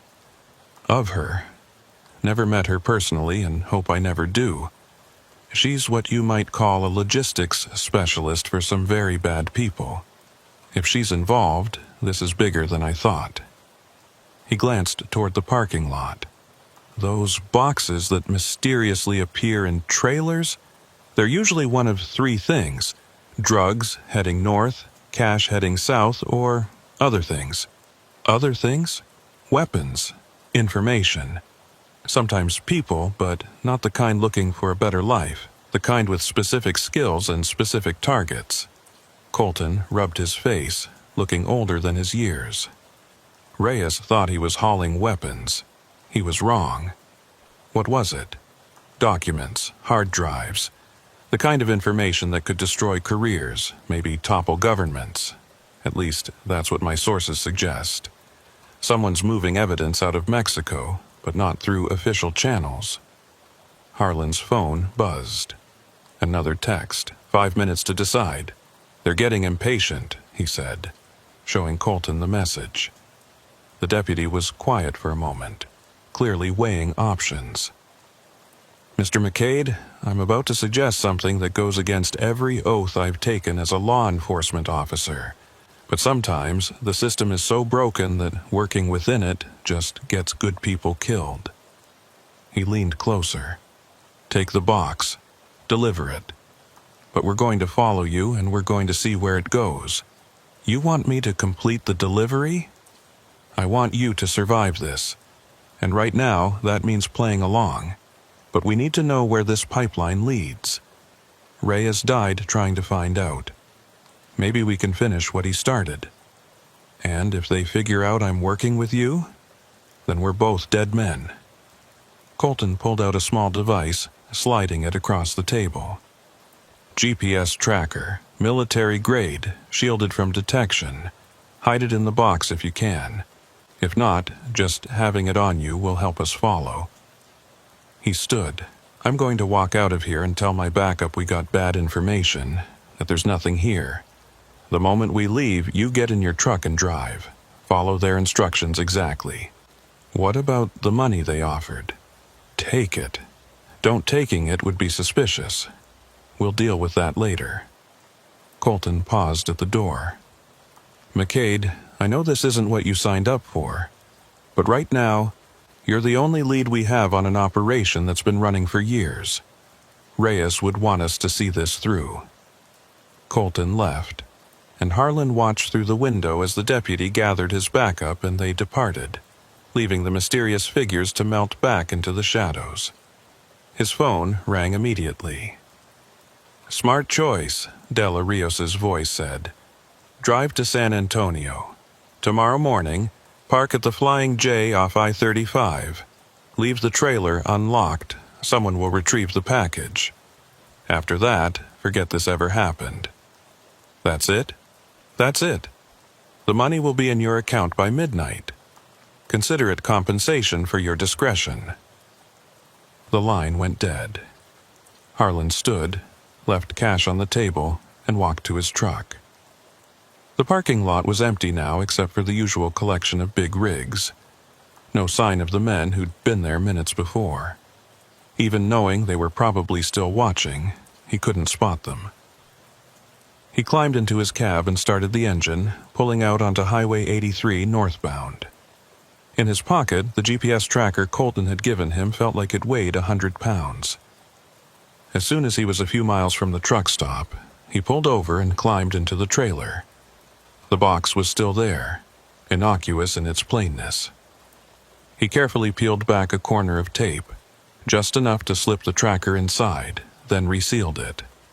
Whatever was in this box, wherever it was going, Colton would know. The drive to San Antonio took 4 hours.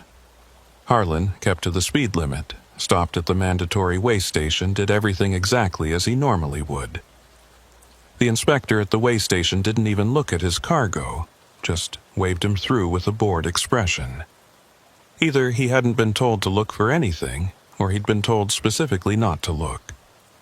By the time he reached San Antonio, it was past 2 a.m. The Flying J truck stop was busy even at that hour, a constant flow of vehicles moving through the border city. Harlan parked in the back row as instructed, unhitched his trailer, and moved his truck to a different spot. He sat in his cab for an hour, watching, but saw nothing suspicious. Finally, exhaustion overtook paranoia, and he crawled into his sleeper berth. He woke to sunlight and the sound of his phone ringing. Unknown number. The delivery was satisfactory, Della Rios said without preamble. Check your account. Harlan pulled up his banking app. There it was, a deposit of exactly $50,000 from a company called Desert Logistics, LLC. It looked completely legitimate, even had taxes already withheld. We may have more work for you in the future, Della continued. Same arrangement. You'll know when you see it. I don't want, Mr. McCade, you're already involved. The only question is whether you're an asset or a liability. Assets get paid, liabilities disappear. Which would you prefer to be? She hung up before he could respond. Harlan sat in his truck, staring at the money in his account. Blood money, probably. Payment for helping move something that would likely hurt people. But refusing it now wouldn't undo what he'd already done. His phone buzzed with a text from Colton. Package retrieved. Following. Stay clear. So the deputy was tracking whoever had picked up the box. Good. Maybe something positive would come from this. Harlan decided to deadhead back to Houston. Get away from San Antonio and the border for a while. But first, he needed to check his trailer, make sure nothing else had been planted there. The trailer was clean, except for the produce he'd been hauling, now needing to be delivered to a distribution center across town. He made the delivery, got his paperwork signed, and was hooking up to an empty trailer for the trip home when he noticed her. A woman standing by a black SUV, watching him. Hispanic, maybe 40, professional dress that looked out of place at a warehouse. When she saw him looking, she walked over. Mr. McCade? I'm Della Rios. I thought we should meet face to face. Harlan's hand instinctively moved toward the tire iron he kept beside his seat, but Della raised her hands peacefully. I'm not here to threaten you, just to talk. About what? About Miguel Reyes, about Deputy Colton, about the tracker you put in that box. Harlan's blood ran cold. They knew. Of course they knew. Relax, Della said, actually smiling. If I wanted you dead, we wouldn't be having this conversation. The tracker was expected. Colton's involvement was expected. Everything is proceeding exactly as planned. I don't understand. Miguel Reyes was a good man, but he was also naive. He thought he could gather evidence, build a case, bring down our operation through legal channels. He didn't understand that we own those channels. She paused. We offered him the same deal we offered you. Drive, get paid, forget. He chose to be a hero instead. You killed him. We didn't have to. His heroics got him killed. There's a difference. Della pulled out a tablet, showing him a news article. 3 days ago, a body was found in the desert near Eagle Pass, identified as Miguel Reyes. Official cause of death, dehydration. He was trying to cross the desert on foot, probably heading for Mexico. That's not what happened, isn't it? He discovered what he was really hauling, panicked, abandoned his truck, and tried to run. Made it about 10 miles before the desert claimed him. Tragic, but not uncommon out here. What was he hauling? Della studied him for a moment. The same thing you just delivered, evidence. But not the kind Colton thinks. We're not moving drugs or weapons, Mr. McCade. We're moving proof of corruption. Documents, recordings, financial records, all the evidence of who's been bought and who's been paid on both sides of the border. Why would criminals move evidence of their own crimes? Because we're not the criminals. We're the cleanup crew. Her smile was cold. When someone in power becomes a liability, when they know too much or demand too much, this evidence surfaces. They're arrested, tried, convicted. Everyone celebrates another corrupt official going down, never realizing it's just house cleaning, removing the ones who've become too greedy or too obvious. And Colton is about to become a hero. The tracker will lead him to a warehouse full of evidence against 3 very corrupt officials in the DEA. He'll get the credit, probably a promotion. Meanwhile, the real operation continues, now with 3 fewer liabilities to worry about. Harlan felt sick. So, I helped you? You helped everyone. The bad guys go to jail, the good guy gets rewarded, and the system keeps functioning. That's what we do, Mr. McCade. We maintain balance. Too much corruption and the system collapses. Too little and there's no profit. We keep things manageable. And if I refuse to help again, then next time you won't get a warning.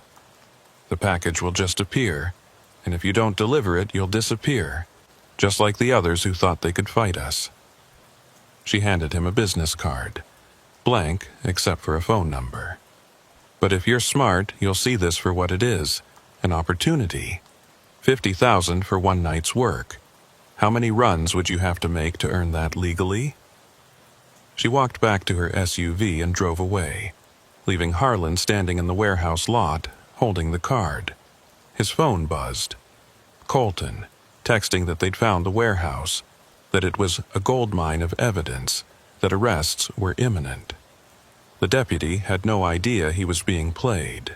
That night, Harlan sat in his apartment in Houston, watching the news. Sure enough, there was Colton on screen, standing beside federal agents as they announced the arrest of 3 DEA officials on corruption charges.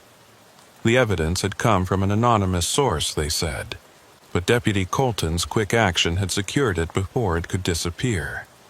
He was being hailed as an incorruptible hero, one of the few honest cops left on the border.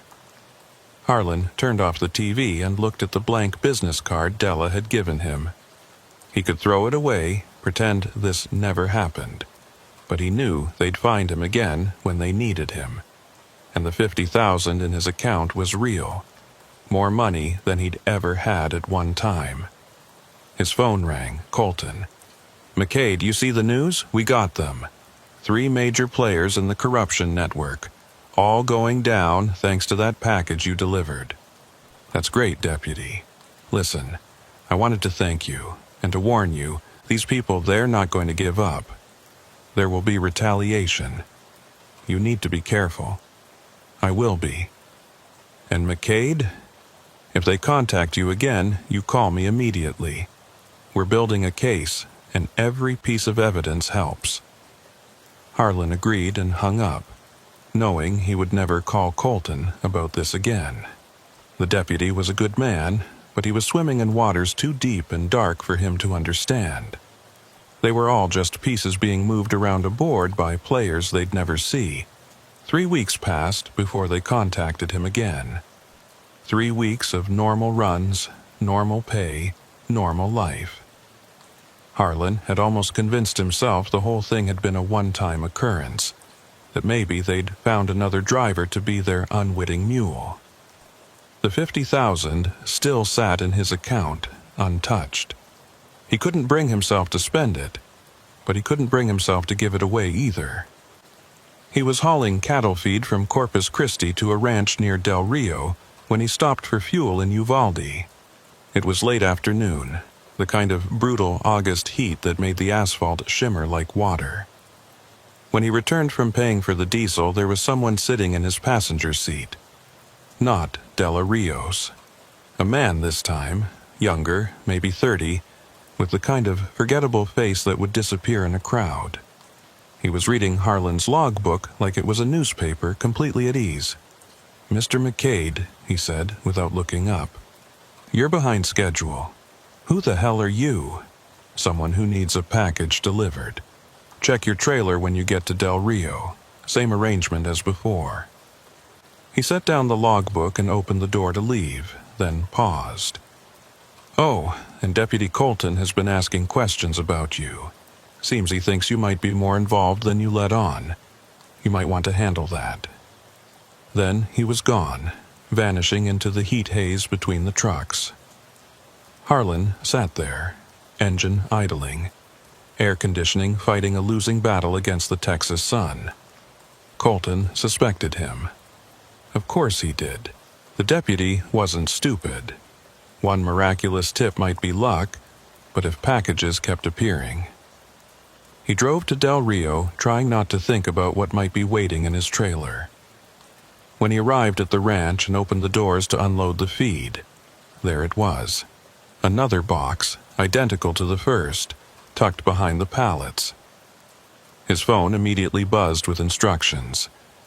Drive to El Paso, park at the Love's travel stop off I-10, leave the trailer unlocked.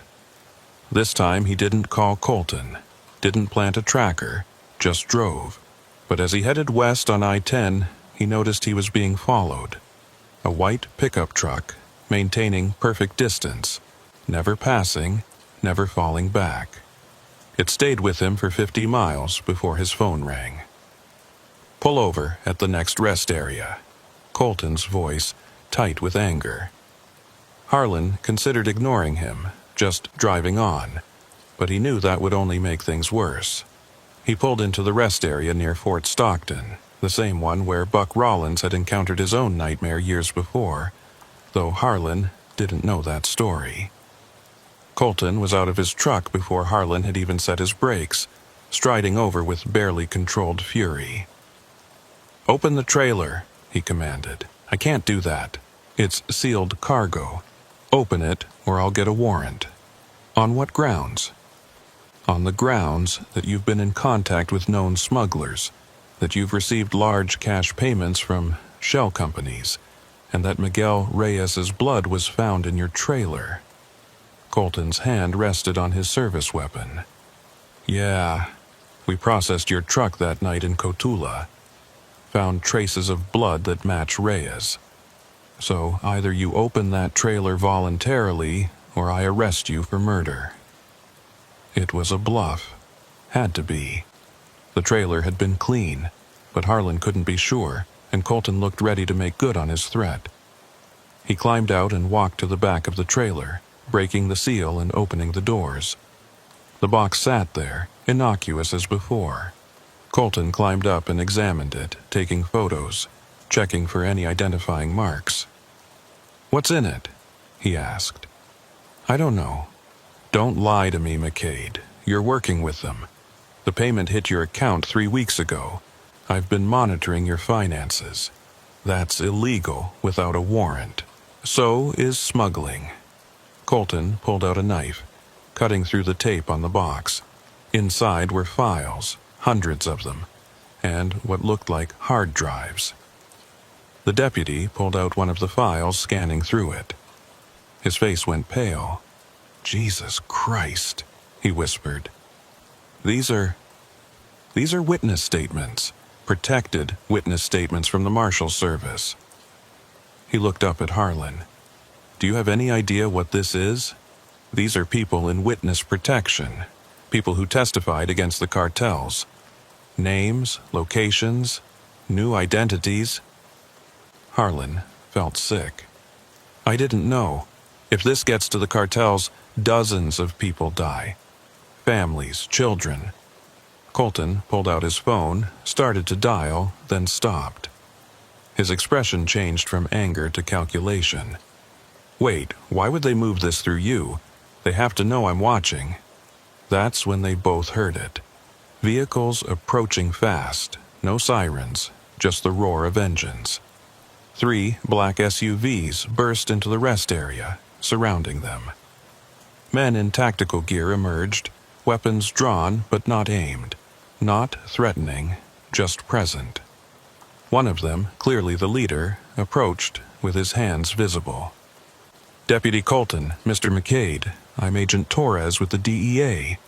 We need to talk." "DEA my ass," Colton said, hand on his weapon. "I know every DEA agent in this region." Torres smiled.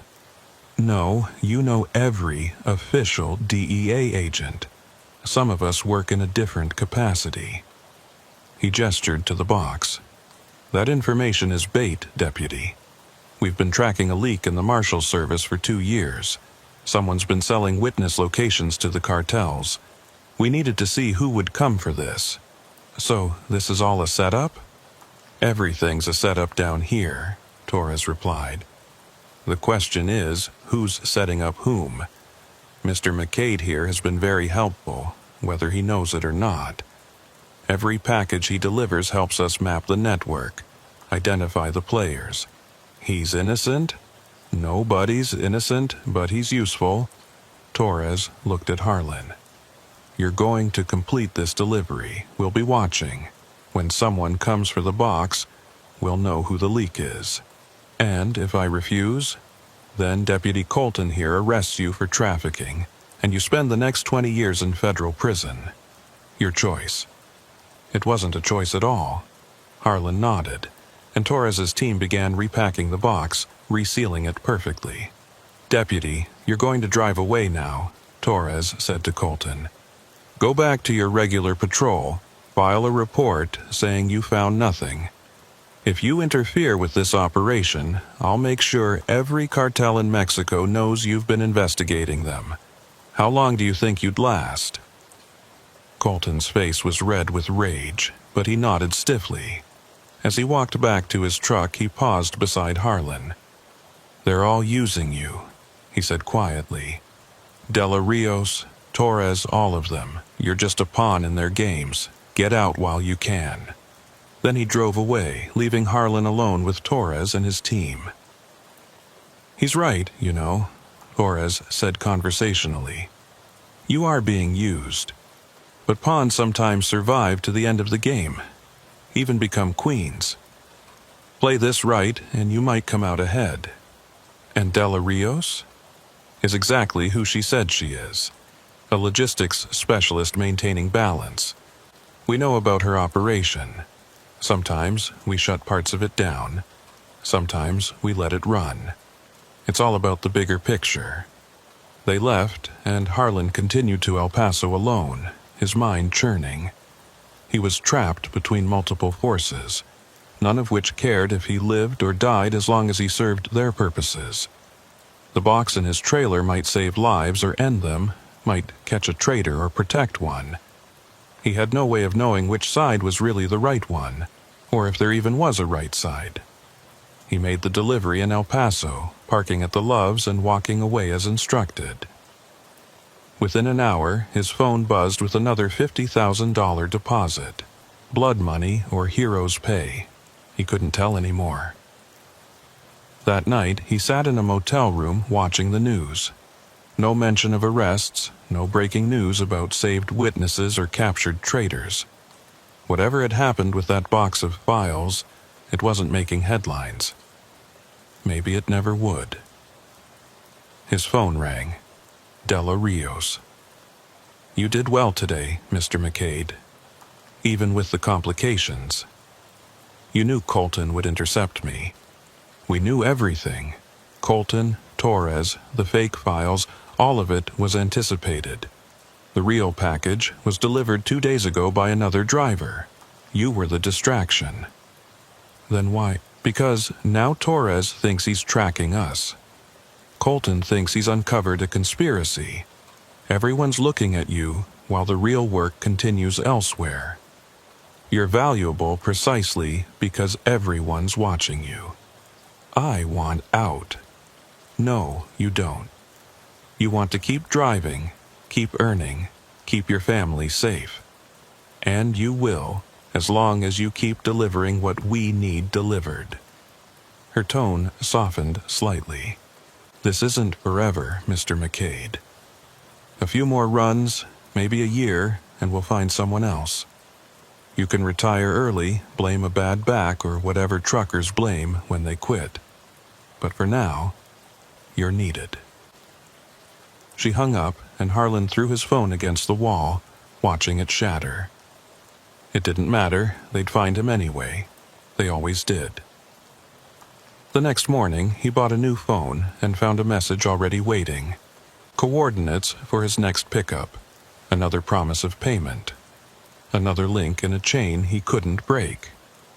6 months into his involuntary career as a smuggler, Harlan had developed a routine. Pick up his legitimate load, drive the route, find the package that mysteriously appeared, deliver it as instructed, collect his payment.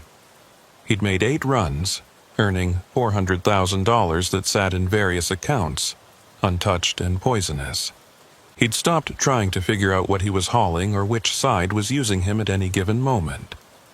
Torres, Della Rios, mysterious others, they all blurred together into a single force that owned him. Deputy Colton had stopped calling after the 3rd run. Either he'd given up or been warned off. Harlan hoped the man was smart enough to stay away. Too many people who got close to this operation ended up like Miguel Reyes, dead in the desert with a convenient story to explain their disappearance. It was a cold February morning when everything changed. Harlan was hauling electronics from Dallas to Brownsville, a routine run he'd made dozens of times. But when he stopped for coffee in 3 Rivers, he found Della Rios sitting in his truck again, looking older, more tired than he'd ever seen her. "This is your last run," she said without preamble. "You said that 6 months ago. I know, but things have changed. The balance we maintained has been disrupted. There's going to be a war, Mr. McCade. Not the kind with armies and flags, but the kind fought in shadows with bodies that never get identified. We're pulling out." "Who's we exactly?" For the first time, Della gave him a straight answer. "We're nobody, that's the point. Not government, not cartel, not corporation. We're the space between. The people who keep all sides from destroying each other completely. But that space is closing. Choose a side or get crushed between them. Those are the only options now." She handed him an envelope, thick with cash. "There's 100,000 there. Severance pay. Take it and disappear. Change your name, move to another state, never drive commercially again. Forget you ever knew us. That's it? Just walk away? If you're smart, yes. But first, you need to complete one final delivery, not for us, for yourself." She pulled out a flash drive. "Everything's on here. Every run you made, what you carried, who received it. Names, dates, photos, Agent Torres, his real handlers, the people who killed Miguel Reyes, everything. Why give this to me? Because someone needs to survive with the truth, and you're the only one who stayed neutral enough to live. Don't use it unless you have to. Think of it as insurance. She opened the door to leave, then paused. The package for this run, it's different. When you find it, don't deliver it. Dump it in the desert and run. Trust me on this. Then she was gone, leaving Harlan with the envelope of cash and the flash drive. He sat there in the cold morning air, knowing he was at another crossroads. He could take the money and run, try to disappear like she suggested. Or he could finish this, find out what the final package was, maybe understand what he'd been part of all these months. He drove to Brownsville, made his legitimate delivery, and then checked his trailer. The package was there, but Della had been right. It was different, larger, heavier, and it was making a sound. A soft, rhythmic thumping. A heartbeat. Harlan's hands shook as he cut open the box. Inside, unconscious but breathing, was Deputy Ephraim Colton. He was zip-tied, gagged, but alive.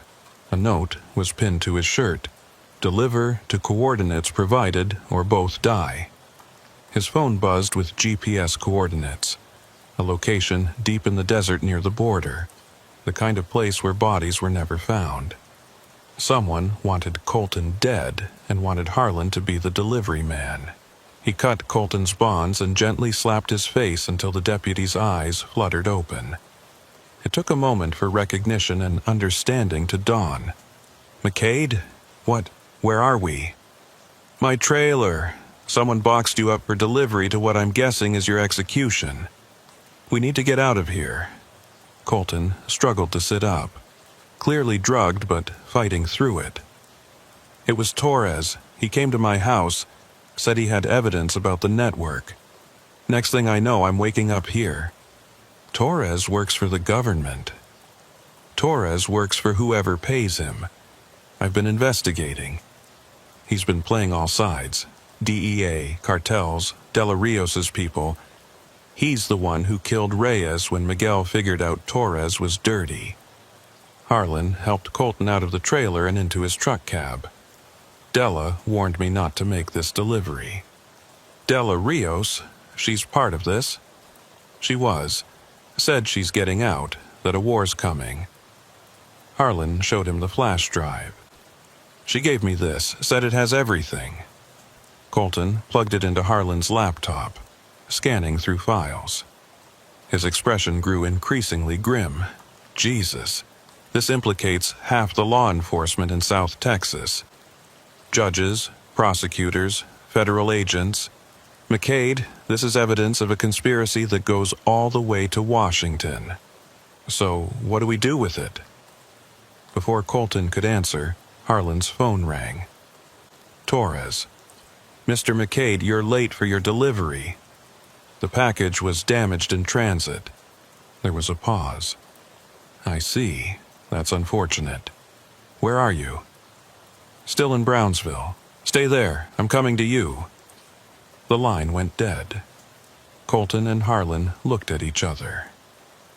"He's going to kill us both," Colton said. "Probably, unless we move first." Harlan pulled out the blank business card Della had given him months ago and dialed the number. It rang once. "Yes? This is McCade. Torres is coming for us. We have the drive." "Where are you?" Harlan gave her the address. "Be ready to move in 15 minutes. And McCade, trust nobody else from now on, not even me." They waited in tense silence, Colton checking his service weapon, Harlan gripping a tire iron. But when the vehicles arrived, they weren't Torres's black SUVs or Della's discreet sedans. They were Texas Rangers, a full tactical team. The lead ranger, a woman named Captain Sarah Vance, approached carefully. "Deputy Colton, Mr. McCade, we've been monitoring this situation for 3 years. Miss Rios contacted us, said you had evidence we need. How do we know you're not part of it?" Colton challenged. Vance smiled grimly. You don't. But in about 5 minutes, Agent Torres and his team are going to arrive expecting to find you both ready for execution. You can trust us, or trust them, your choice. As if on cue, they heard engines in the distance, multiple vehicles coming fast. Decide now, Vance said. Colton and Harlan exchanged glances. Then Colton handed over the flash drive. Everything's on there. Good. Now get down and stay down. This is about to get messy. What followed was something out of a war zone. Torres's team arrived in force, but the Rangers were ready. The firefight was brief but intense, ending with Torres and 6 of his men in custody, 2 dead and 1 escaped into the desert. When it was over, Vance helped them up. You're both going into protective custody until this is sorted out. There are a lot of people who won't want you testifying about what you've seen. What about Della Rios? Harlan asked. Gone. Probably out of the country by now. Smart woman. She saw this coming and got out. Vance looked at the flash drive. This evidence will take down a lot of powerful people. You 2 are heroes, whether you meant to be or not. Heroes. Harlan almost laughed. He'd been a drug mule, a coward, a man who'd taken blood money rather than risk his own life. Some hero. The trials took 2 years. Harlan and Colton testified in closed sessions, their identities protected, their locations secret. One by one, the corrupt officials fell. Judges, agents, police chiefs, even a congressman. The network Della Rios had described, the one that maintained balance through controlled corruption, collapsed entirely. But she'd been right about the war. With the old system gone, chaos erupted along the border. Cartels fought for territory previously divided by agreement. Law enforcement, purged of corrupt elements, was undermanned and overwhelmed. The death toll mounted daily. Harlan watched it all from a small town in Montana where the Marshal Service had relocated him. New name, new life, new job working at a hardware store. The money he'd earned from his smuggling runs had been seized as evidence. He didn't miss it. One day, 3 years after that final run, he received a postcard. No return address, postmarked from Argentina. It was a picture of a sunset over the Pampas. On the back, in familiar handwriting, the balance will return. It always does. DR. He burned the postcard but kept thinking about its message. Della Rios was right, of course. Someone would eventually fill the vacuum, create new networks, establish new balances of power and corruption. The game would continue with new players, and somewhere, another trucker would find a mysterious package in their trailer, face the same impossible choices Harlan had faced. Deputy Colton, now Sheriff Colton of a small county in Wyoming, also relocated for his safety, called occasionally. They'd share updates on the trials, the convictions, the ongoing chaos at the border. Neither of them talked about the fact that their testimony had ultimately made things worse, that breaking the corrupt system had unleashed something far more violent. "Do you regret it?" Colton asked during one such call. Which part? Taking their money? Helping them? Exposing them? All of it. Harlan thought about Miguel Reyes, dead in the desert for trying to do the right thing. About Della Rios, who'd maintained evil to prevent greater evil. About Torres, who'd played every side until he'd run out of moves. About himself, caught in the middle, just trying to survive. "I regret getting in that truck 20 years ago," he finally said. "Should have learned a different trade. Maybe been an accountant." Colton laughed, but it was hollow. They both knew the truth. In a world where the lines between right and wrong were drawn in sand and constantly shifting, survival itself was a kind of victory. They'd survived. That had to count for something. But late at night, when the Montana wind howled outside his small apartment, Harlan would think about those South Texas highways. Somewhere down there, trucks were rolling through the darkness, carrying loads, both legal and illegal. Drivers making choices that would haunt them forever. He'd dream about Miguel Reyes, about empty trucks with open doors, about packages that appeared from nowhere and disappeared into darkness. He'd wake with the taste of desert dust in his mouth and the certainty that he'd never truly escaped. The border had followed him north, lived in his nightmares, reminded him daily that some roads, once traveled, could never be untraveled. The final truth was simpler and more terrible than any conspiracy. Everyone was guilty of something. Everyone had taken money, looked away, made compromises. The only difference between heroes and villains was who got to write the final report. Harlan McCade, or whatever his name was now, had been both hero and villain, sometimes in the same day. He'd saved lives and destroyed them, exposed truth and delivered lies, upheld the law and broken it.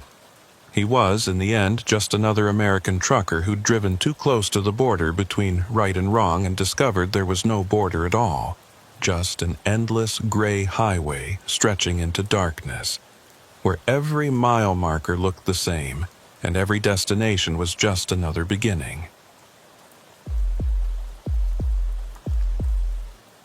The sun had already dipped below the horizon when Buck Rollins pulled his 18-wheeler onto Interstate 10, heading west through the desolate stretches of West Texas. After 23 years behind the wheel, the 51-year-old trucker had developed a preference for these night runs through the Chihuahuan desert. The traffic was minimal, the highway stretched endlessly ahead, and the solitude gave him time to think. His cargo tonight was nothing special, 42,000 pounds of construction materials bound for El Paso from Houston. The kind of load that paid the bills but didn't require any special handling or security concerns. The dashboard clock read 9:47 p.m. when Buck passed through Fort Stockton, the last major town he'd see for the next 160 miles. He topped off his fuel tank at the pilot station on the outskirts, grabbed a fresh thermos of coffee, and made his mandatory electronic log entry before getting back on the road. The weather was perfect for a desert run. Clear skies, no wind to speak of, and temperatures that had dropped from the day's punishing 98 degrees to a comfortable 72.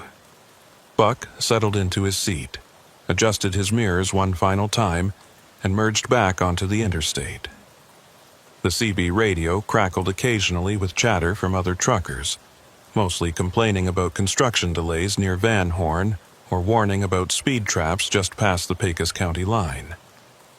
Buck kept the volume low, just loud enough to catch anything important, but not so loud as to interrupt the country music streaming from his phone through the cab's speakers.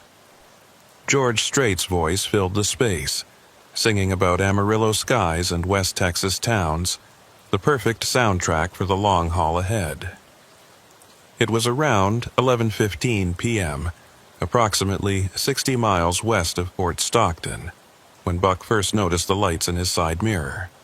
A convoy of vehicles, maybe 4 or 5, maintaining perfect spacing as they moved along the highway behind him. Nothing unusual in itself. Plenty of people traveled in groups through these remote stretches, especially at night. But something about their formation caught his attention. They were moving too slowly for normal traffic, maintaining maybe 50 miles per hour in a 75 zone. And the spacing between vehicles was too precise, too deliberate. Military convoys moved like that, Buck thought. But these weren't military vehicles. From what he could make out in the darkness, they appeared to be a mix of SUVs and covered trucks. Buck eased off the accelerator slightly, dropping his speed to 65, figuring the convoy would pass him soon enough. But they matched his speed, maintaining the same distance behind him. When he gradually increased back to 70, they did the same. The hair on the back of his neck began to prickle with unease. In all his years driving these routes, he'd developed a sixth sense for trouble, And right now, that sense was screaming at him that something wasn't right.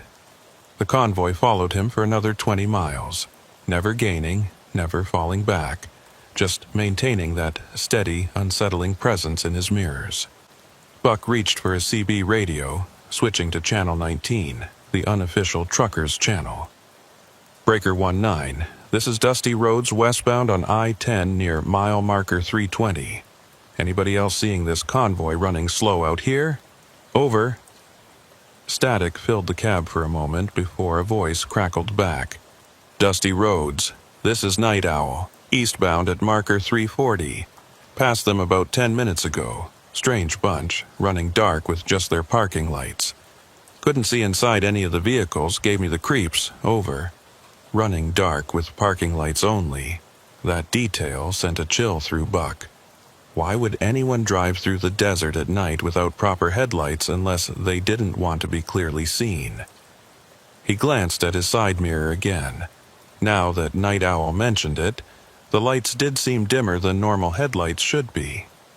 Buck's mind raced through possibilities, none of them good. Drug runners? Human traffickers? Or maybe just paranoid preppers heading to some compound in the desert. Whatever they were, Buck wanted no part of it. He was approaching the exit for Ranch Road 2886, a lonely two-lane that cut north into the desert toward the small town of Bakersfield, Texas. Population 327 on a good day. Buck had never taken that exit in all his years driving this route. There was nothing up there but oil fields and ranch land. But tonight, instinct told him to put some distance between himself and that convoy. He flipped his turn signal and began to decelerate, watching his mirrors carefully. The convoy's reaction was immediate and coordinated. The lead vehicle, a large black SUV, suddenly accelerated, closing the gap between them rapidly. The other vehicles followed suit, their dim lights growing brighter as they switched to full headlights, temporarily blinding Buck in the reflection. His heart hammered in his chest as he took the exit ramp faster than advisable, his trailer swaying slightly as the truck leaned into the curve. Behind him, the convoy shot past the exit without slowing, continuing west on I-10. Buck let out a breath he didn't realize he'd been holding and pulled onto the shoulder of Ranch Road 2886. His hands were trembling slightly as he put the truck in park and reached for his phone. No signal, of course not. Cell coverage out here was spotty at best.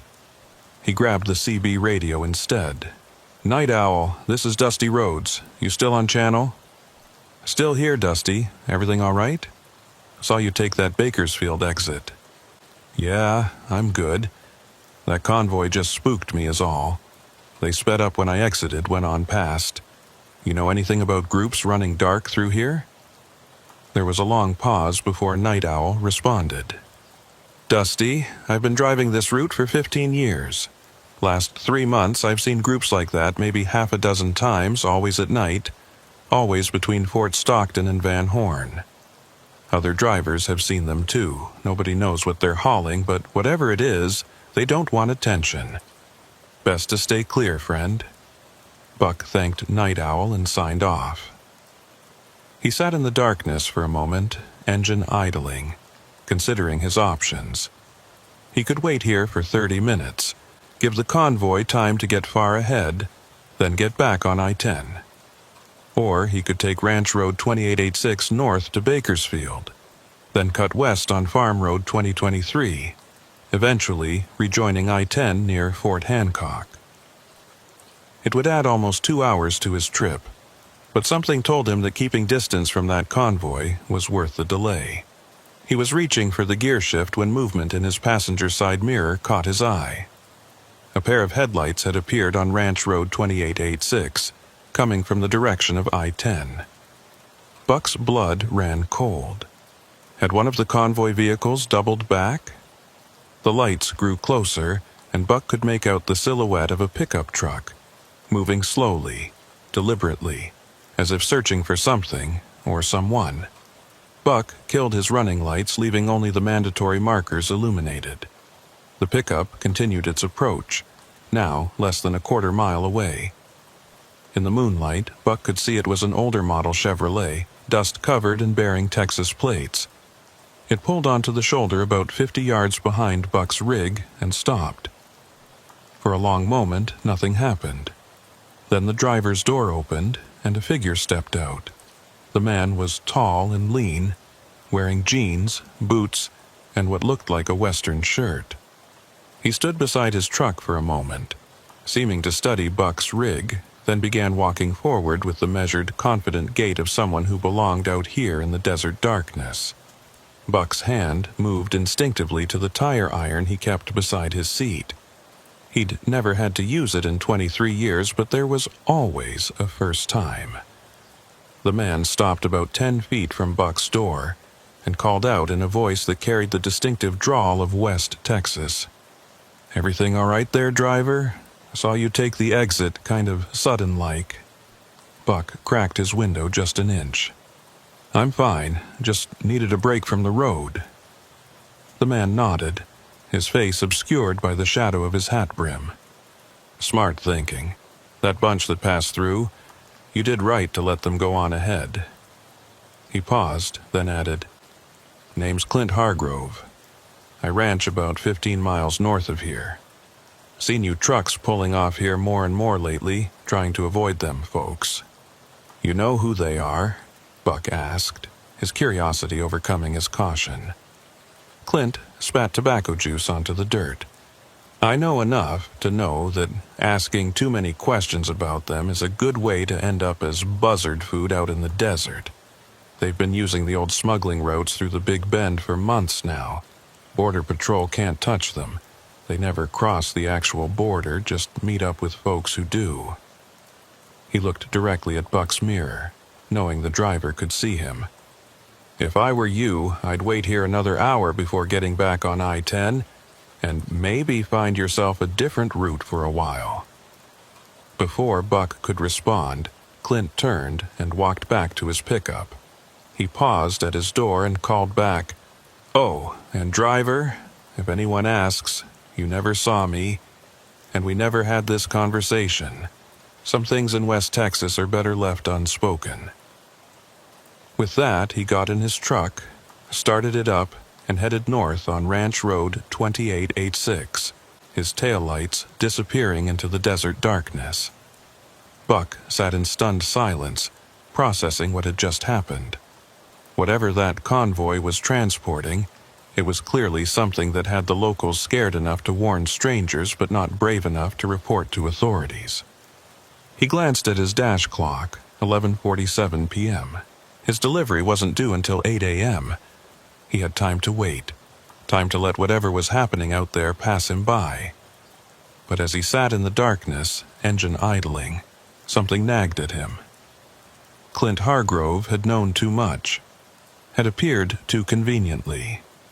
How had he known Buck had taken the exit to avoid the convoy? Had he been watching? And that comment about the old smuggling routes, that wasn't common knowledge even among locals. Buck had the unsettling feeling that he'd just been warned off by someone who might be more involved in whatever was happening than he'd let on. 30 minutes passed, then 45. Buck was about to put the truck in gear when his CB crackled to life again. "Dusty Roads, this is Night Owl. You still out there, buddy?" Buck grabbed the mic. "Still here, Night Owl. What's your 20? "Just past Fort Hancock, but, Dusty, I had to tell you. That convoy pulled off at the Border Patrol checkpoint near Sierra Blanca. But here's the weird thing. The checkpoint was closed. No agents, no lights, nothing. But that convoy went right through like they owned the place." Buck's blood ran cold. The Sierra Blanca checkpoint was one of the most active in West Texas, running 24 hours a day, 7 days a week. For it to be closed, especially at night when drug runners were most active, was unheard of, unless someone had arranged for it to be closed. "Night Owl, get off this channel. Find another route. Something's not right out here tonight." "Already planning on it, Dusty. You watch yourself." The radio went silent, and Buck made his decision. He wasn't getting back on I-10 tonight. He'd take the long way around, add the extra hours, explain to dispatch that he'd had mechanical issues if needed, because whatever was moving through West Texas tonight, whatever had the power to close Border Patrol checkpoints and had the locals running scared, Buck wanted no part of it.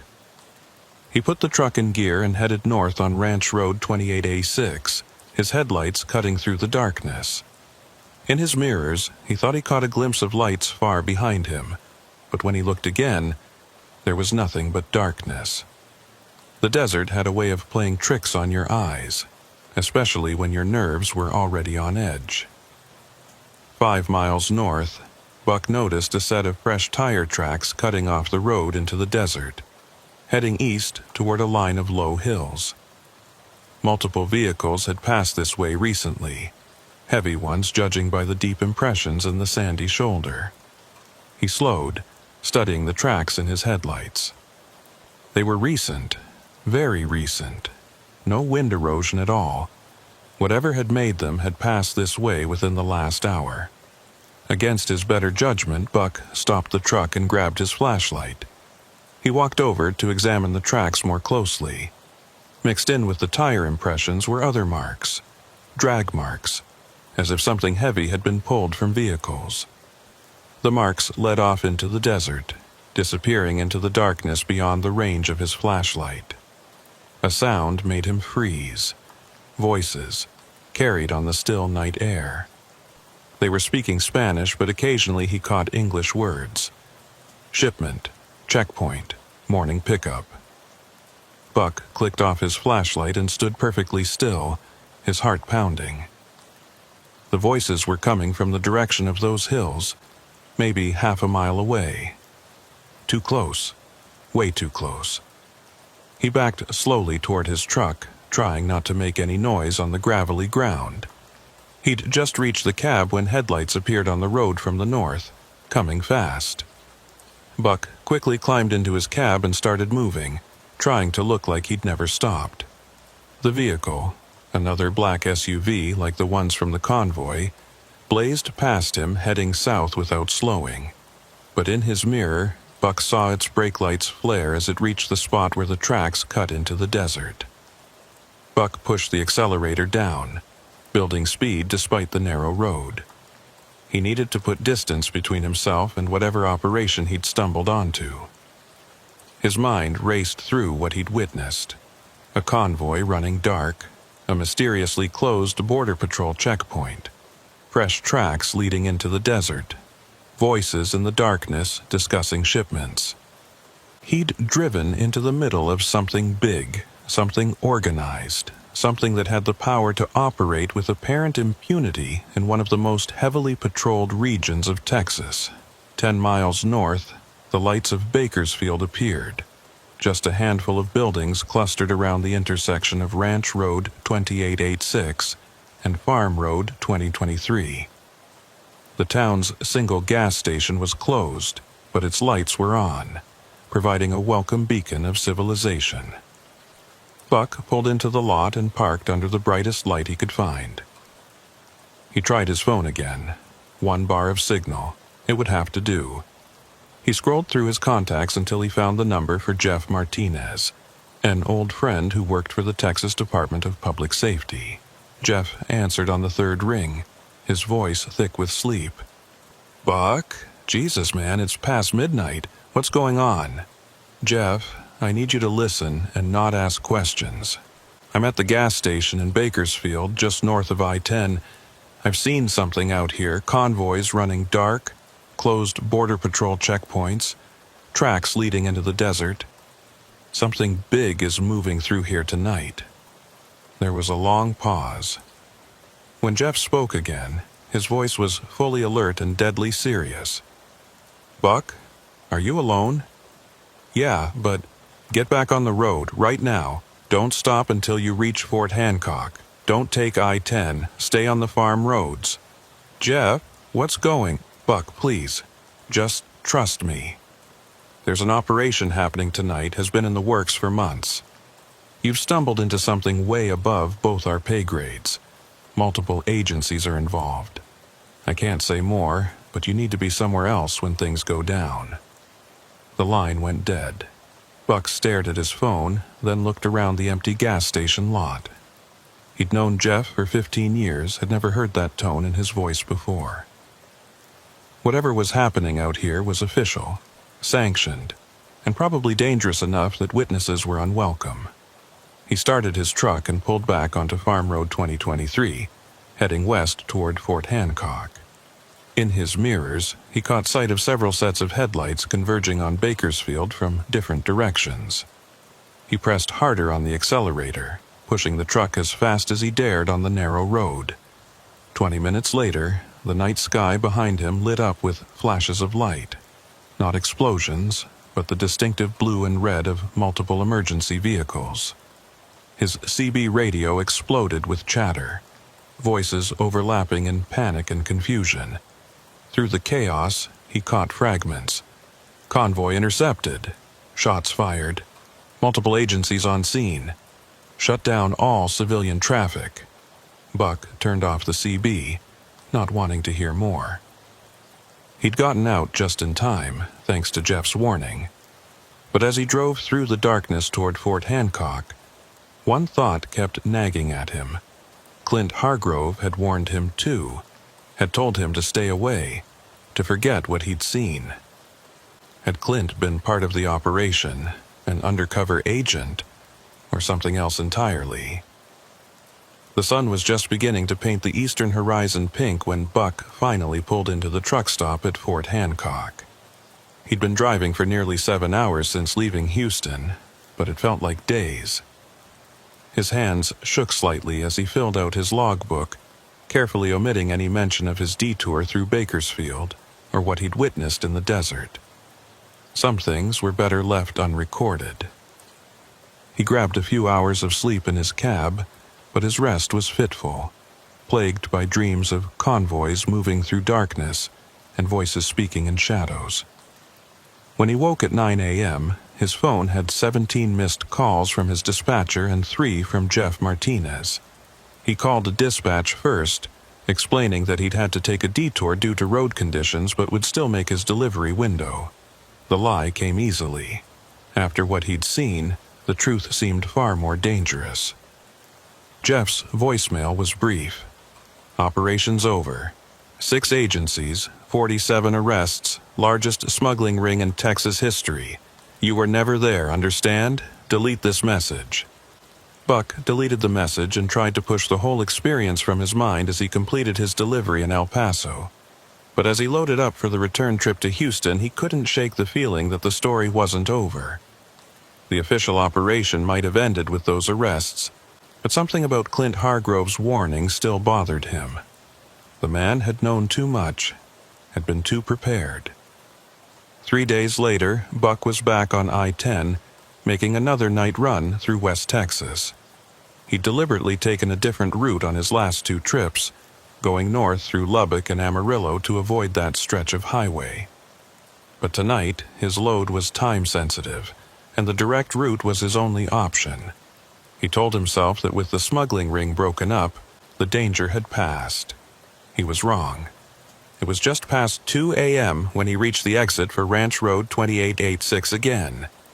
He wasn't planning to stop, wasn't even planning to slow down. But as he passed the exit, his headlights caught something that made his blood run cold. There, parked on the shoulder of the exit ramp, was Clint Hargrove's pickup truck. The same dust-covered Chevrolet, the same Texas plates. But the truck was empty, the driver's door standing open.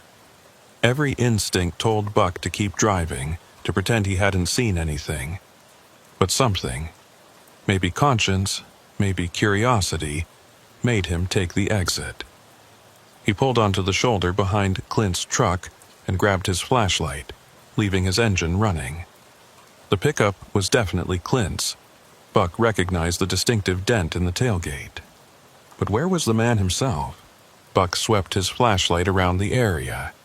The desert stretched out in all directions, silvered by moonlight. No sign of Clint, but there were footprints in the sand leading away from the truck, heading into the desert toward the same hills where Buck had heard voices 3 nights ago. The prints were fresh, maybe a few hours old, and Clint hadn't been alone. There were at least 3 sets of tracks. A piece of paper tucked under the pickup's windshield wiper caught Buck's eye. He pulled it free and unfolded it, his flashlight illuminating hasty handwriting. Buck Rollins. I know you'll come back this way. They know I warned you. If you're reading this, I'm probably dead. Look under the driver's seat. Trust no one, especially not the ones with badges. C.H. Buck's hand trembled as he reached into Clint's truck and felt under the driver's seat. His fingers found a small package wrapped in plastic. He pulled it out.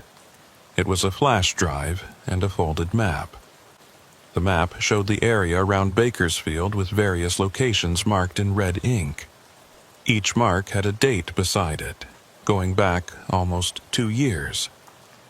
The most recent date was 3 nights ago, the night of the convoy. He pocketed the flash drive and map, then stood beside the abandoned truck, trying to decide what to do. Call the police? But Clint had warned against trusting anyone with badges. Call Jeff? But Jeff was part of law enforcement too, and he'd been very clear about Buck forgetting what he'd seen. The decision was made for him when he heard engines in the distance. Multiple vehicles, coming fast from the north on Ranch Road 2886. Buck ran for his truck, but before he could reach it, the vehicles crested a small rise, their headlights pinning him in place. 3 SUVs, all black, all with government plates. They surrounded his truck, and men in tactical gear emerged, weapons drawn but not quite pointed at him. One man, clearly in charge, approached Buck with his hands visible but ready to reach for his sidearm if needed. "Mr. Rollins," the man said, and Buck's heart sank. They knew his name. "I'm Agent David with the DEA. We need to talk about your relationship with Clint Hargrove." "I don't have a relationship with him," Buck said, trying to keep his voice steady. "I met him once 3 nights ago, for about 2 minutes." Agent David studied him with dark, intelligent eyes. "And yet, here you are at his abandoned vehicle at 2 in the morning. That's quite a coincidence. I saw the truck as I passed, thought someone might need help. Did you take anything from the vehicle?" Buck hesitated a fraction of a second too long. "No." David sighed.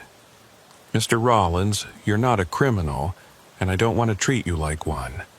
But you've stumbled into something complicated, and lying to me isn't going to help either of us." He gestured to one of his men who brought over a tablet. On the screen was thermal imaging footage showing Buck taking the package from under the seat. "Drone surveillance," David explained. "We've been watching Hargrove's truck since he disappeared 6 hours ago. Now, you can give me what you took, and we can have a civilized conversation. Or we can do this the hard way, your choice." Buck reached into his pocket and handed over the flash drive and map. David examined them briefly, then passed them to another agent. "Thank you. Now, what did Hargrove tell you 3 nights ago?" Buck recounted the brief encounter, leaving nothing out. There was no point in lying now. David listened without interrupting, occasionally nodding. "Mr. Rollins," David said when Buck finished, "what do you think you witnessed 3 nights ago?" "A smuggling operation. The one that got busted." David shook his head. "That's what you were supposed to think. The operation 3 nights ago was indeed a major bust, but it was also cover for something else. The smuggling ring was real, yes, but they were being used by another group, a group that needed a very public distraction while they moved something far more valuable than drugs or people through this area." "What kind of something?" "The kind that gets people like Clint Hargrove killed when they ask too many questions." David's expression was grim. Hargrove wasn't just some rancher who happened to be in the right place. He was a former intelligence operative who retired here 15 years ago. He'd been tracking unusual activity in this area for months, feeding information to old contacts in Washington, information that certain people didn't want shared. Buck felt like the ground was shifting under his feet. So, the warning he gave me was probably genuine. He was trying to keep a civilian from getting tangled up in something deadly. Unfortunately, by warning you, he exposed himself. The people he was investigating have very long reaches and very little tolerance for interference. Who are they? David was quiet for a moment, seeming to weigh how much to reveal. Mr. Rollins, have you ever heard of Project Cadena? Buck shook his head. It's a black budget operation run by elements within multiple agencies. Officially, it doesn't exist. Unofficially, it's been using existing criminal networks to transport sensitive materials. Weapons, technology, things that can't be moved through official channels without raising questions. Hargrove stumbled onto it, and now he's gone. Gone, as in dead? Gone, as in we'll probably never find a body. David, voice was matter-of-fact, but Buck could see the anger in his eyes. The flash drive you found might contain his insurance policy, evidence he compiled. We'll analyze it, but frankly, without Hargrove to authenticate it, it's just data. So, that's it? He's dead, and whoever killed him just gets away with it. David laughed bitterly. Welcome to the real world, Mr. Rollins. The people running Cadena have connections at the highest levels. The best we can do is document everything and hope that someday, someone with enough power and courage will act on it. He handed Buck a business card. This has my direct number. If anyone contacts you about what you've seen, if you notice surveillance, if anything feels wrong, you call me immediately. We can't offer you official protection. This conversation never happened. But I'll do what I can to keep you safe. Why would they come after me? I don't know anything. You know Hargrove contacted you. You know about this location. You've seen our response team. That makes you a loose end, and these people don't like loose ends. David moved closer, lowering his voice. My advice? Stick to your regular routes for a while. Don't deviate. Don't investigate anything unusual, and definitely don't talk about this to anyone. Not your family, not your friends, not other truckers. As far as the world is concerned, you had mechanical trouble 3 nights ago, you fixed it, and you went on your way. That's your story. The agents packed up and left as quickly as they'd arrived, leaving Buck standing alone beside Clint's abandoned truck. The sun was starting to rise, painting the desert in shades of gold and red. It would have been beautiful if not for the circumstances. Buck got back in his truck and continued to El Paso, his mind churning. He'd driven into something that went far beyond drug smuggling or human trafficking. Government black operations, murdered intelligence operatives, secret transport networks. It was like something out of a movie, except it was happening in the real world, on the routes he drove every week. 2 weeks passed without incident. Buck stuck to his regular runs, didn't deviate from his routes, and tried to pretend that night in the desert had never happened. He almost succeeded in convincing himself it had all been some kind of misunderstanding, that David and his team had been overly dramatic. Then, Maybelle Carver walked into his life. He was at a truck stop in Van Horn, grabbing dinner at the attached diner when she sat down at his booth uninvited. She was maybe 60, with weathered skin that spoke of years in the Texas sun, gray hair pulled back in a simple ponytail, and eyes that were sharp and watchful. "You're Buck Rollins," she said. It wasn't a question. Buck set down his fork. "Do I know you?" "No, but you knew my brother, Clint Hargrove." Buck's appetite vanished. "I'm sorry, ma'am, but I think you're mistaken. I don't know anyone by that name." She smiled sadly. "Agent David told you to say that, didn't he? To pretend you never met Clint, never saw anything unusual.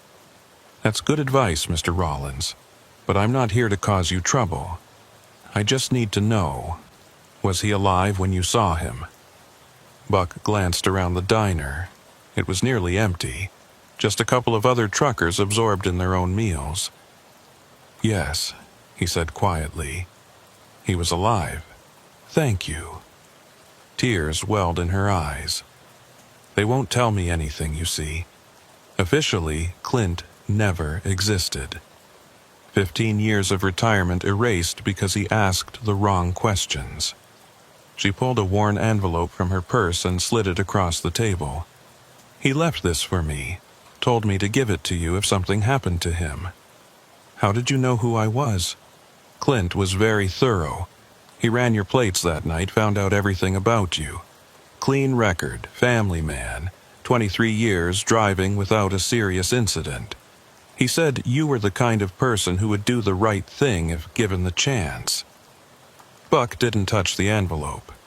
Ms. Carver, I have a family. I can't get involved in whatever this is. I'm not asking you to. Just take the envelope. Read what's inside when you're somewhere safe. Then decide what to do with it.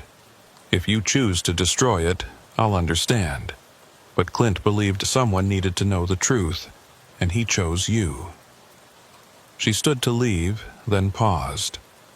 Mr. Rollins, they killed my brother because he discovered something about Project Cadena. Something about what they're really transporting through these desert routes. He documented everything, but the flash drive you found was a decoy. The real information is in that envelope. Be very careful who you trust with it. She left, and Buck sat staring at the envelope. His rational mind told him to leave it on the table. Walk away. Forget this entire situation. But his conscience wouldn't let him. Clint Hargrove had tried to protect him, had probably died because of it. The least Buck could do was read what the man had thought was so important. He picked up the envelope and tucked it inside his jacket. The letter inside would change everything Buck thought he knew about the dark corners of West Texas and the cargo that moved through its empty highways in the dead of night. But that revelation would have to wait.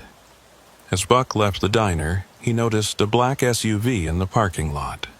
Its engine running, its windows tinted too dark to see inside. It hadn't been there when he'd arrived. He walked to his truck, fighting the urge to run. As he climbed into the cab, he caught a glimpse of the SUV's license plate in his mirror. Government plates, just like the ones on Agent David vehicles, but something told him these weren't David people. Buck started his engine and pulled out of the truck stop, the SUV following at a discreet distance. He reached for his phone, then remembered David warning about surveillance.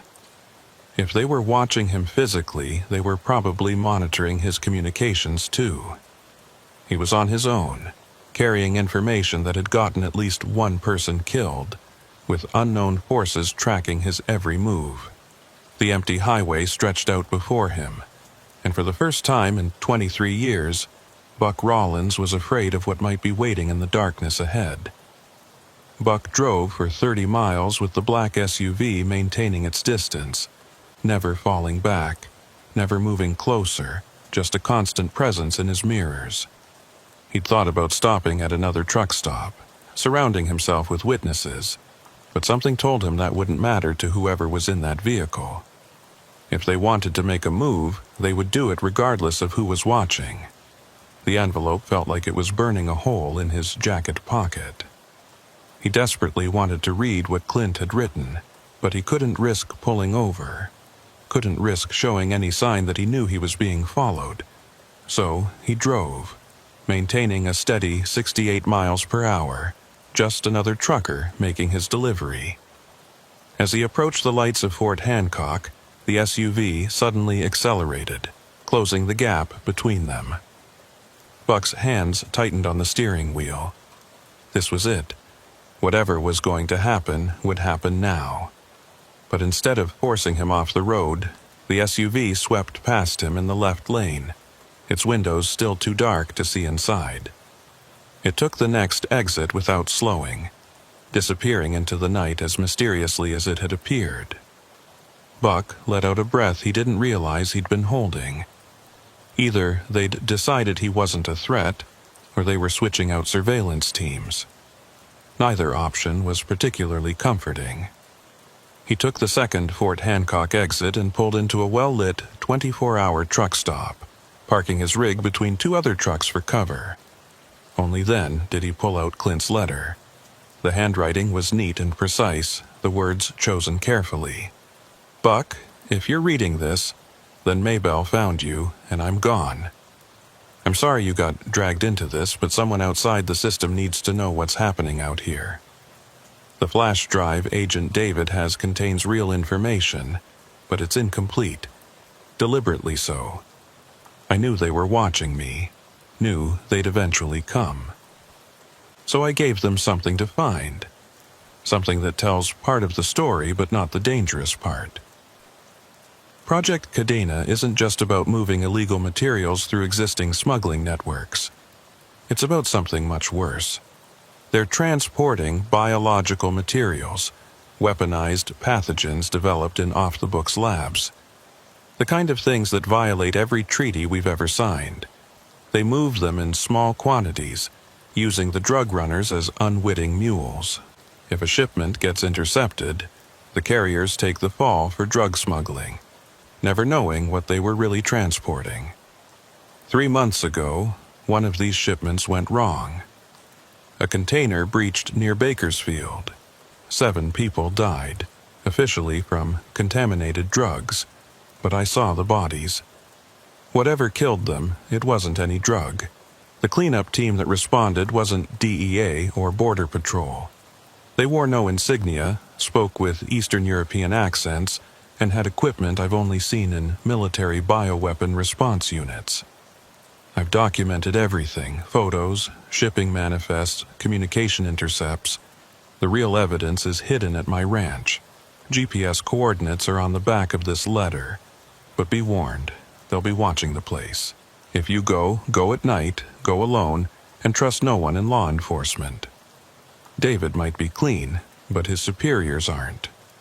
I know this is a lot to ask of a stranger, but you stumbled into their operation and showed good instincts by getting out.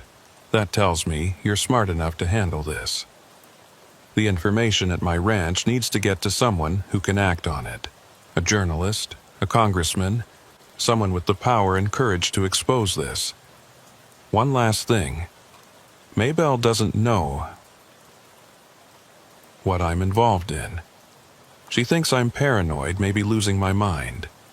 Let her keep thinking that. It's safer for her. Good luck, and watch your 6. Clint. Buck read the letter twice, then carefully folded it and put it back in the envelope. Biological weapons. The government moving bioweapons through drug smuggling networks. It was insane, the kind of conspiracy theory that got people labeled as cranks. Except Clint Hargrove was dead, and government agents were following Buck, and something had killed 7 people near Bakersfield. He looked at the GPS coordinates on the back of the letter. The location was about 40 miles north of where he'd first met Clint, deep in ranch country. Going there would be stupid, potentially suicidal. But not going meant letting Clint's death be for nothing, letting whoever was running Cadena continue their operation. Buck made his decision. He'd complete his delivery in El Paso, then on the return trip, he'd make a detour. But first, he needed insurance. He pulled out his phone and took photos of both sides of the letter, then uploaded them to a cloud storage account he rarely used. If something happened to him, at least the information would survive. 3 days later, Buck was heading east from El Paso, having delivered his load without incident. It was 11 p.m. when he reached the exit for Ranch Road 2886 again. This time, there were no mysterious convoys, no abandoned trucks, just empty highway and desert darkness. He took the exit and headed north. The coordinates led him to a dirt road that branched off from the main ranch road. His truck wouldn't make it down that path, so he pulled off into a cluster of mesquite trees and continued on foot. The moon was 3/4 full, providing enough light to navigate by. He'd brought a flashlight but didn't want to use it unless absolutely necessary. The ranch house appeared after about 2 miles of walking. A modest, single-story structure with a barn and several outbuildings. No lights were visible. No vehicles in sight. The place looked abandoned, but Buck approached cautiously anyway, remembering Clint's warning about surveillance.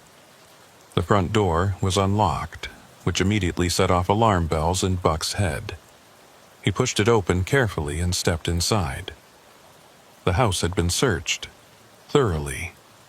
Drawers pulled out, cushions slashed, floorboards pried up.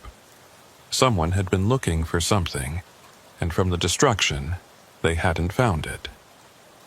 Buck made his way through the house, checking each room. In what had been Clint's office, he found a wall safe standing open and empty.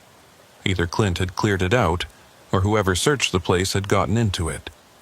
But something about the scene felt staged, too obvious. Clint had been intelligence, trained in hiding things. He wouldn't have kept crucial evidence in an obvious safe. Then Buck remembered something from his military days. Dead drops and concealment devices. Things hidden in plain sight that no one would think to check. He started examining ordinary objects more carefully. In the kitchen, he found it. A coffee can in the pantry that was heavier than it should be. The bottom twisted off, revealing a hidden compartment containing another flash drive and a small notebook. The notebook was filled with dates, locations, and chemical formulas Buck didn't understand. But the last entry, dated the day before Clint had warned him on the road, was clear enough. Shipment moving tomorrow night. Live samples. Delivery to Site 7. May God forgive us for what we've allowed to happen. Buck pocketed the items and started to leave, but a sound from outside froze him in place. Vehicles approaching. Multiple engines. No headlights. He moved to a window and peered out. 3 vehicles were converging on the house from different directions, boxing in any escape route. He was trapped. Buck's mind raced through options. He couldn't outrun them on foot, couldn't hide in the house. They'd search every inch. The barn was too obvious. That left the storm cellar he'd noticed behind the house, its doors barely visible in the moonlight. It was a risk. If they found him there, he'd be cornered. But it was better than being caught in the open. He slipped out the back door and made it to the cellar just as the vehicles stopped in front of the house. The cellar doors were old and rusty, but opened quietly enough. He descended into darkness, pulling the doors closed above him and feeling for a latch or bar to secure them from inside. His fingers found a wooden beam that could be wedged against the doors. It wouldn't stop determined entry, but it might buy him time. The cellar was small, maybe 10 feet by 12, with concrete walls and a dirt floor. By the thin light filtering through cracks in the doors, Buck could make out shelves lined with dusty canning jars and boxes. He moved to the farthest corner and crouched behind a stack of boxes, trying to control his breathing. Footsteps moved above him, through the house. Voices carried down, muffled but audible. Place has already been tossed. Hargrove must have moved everything before they got him.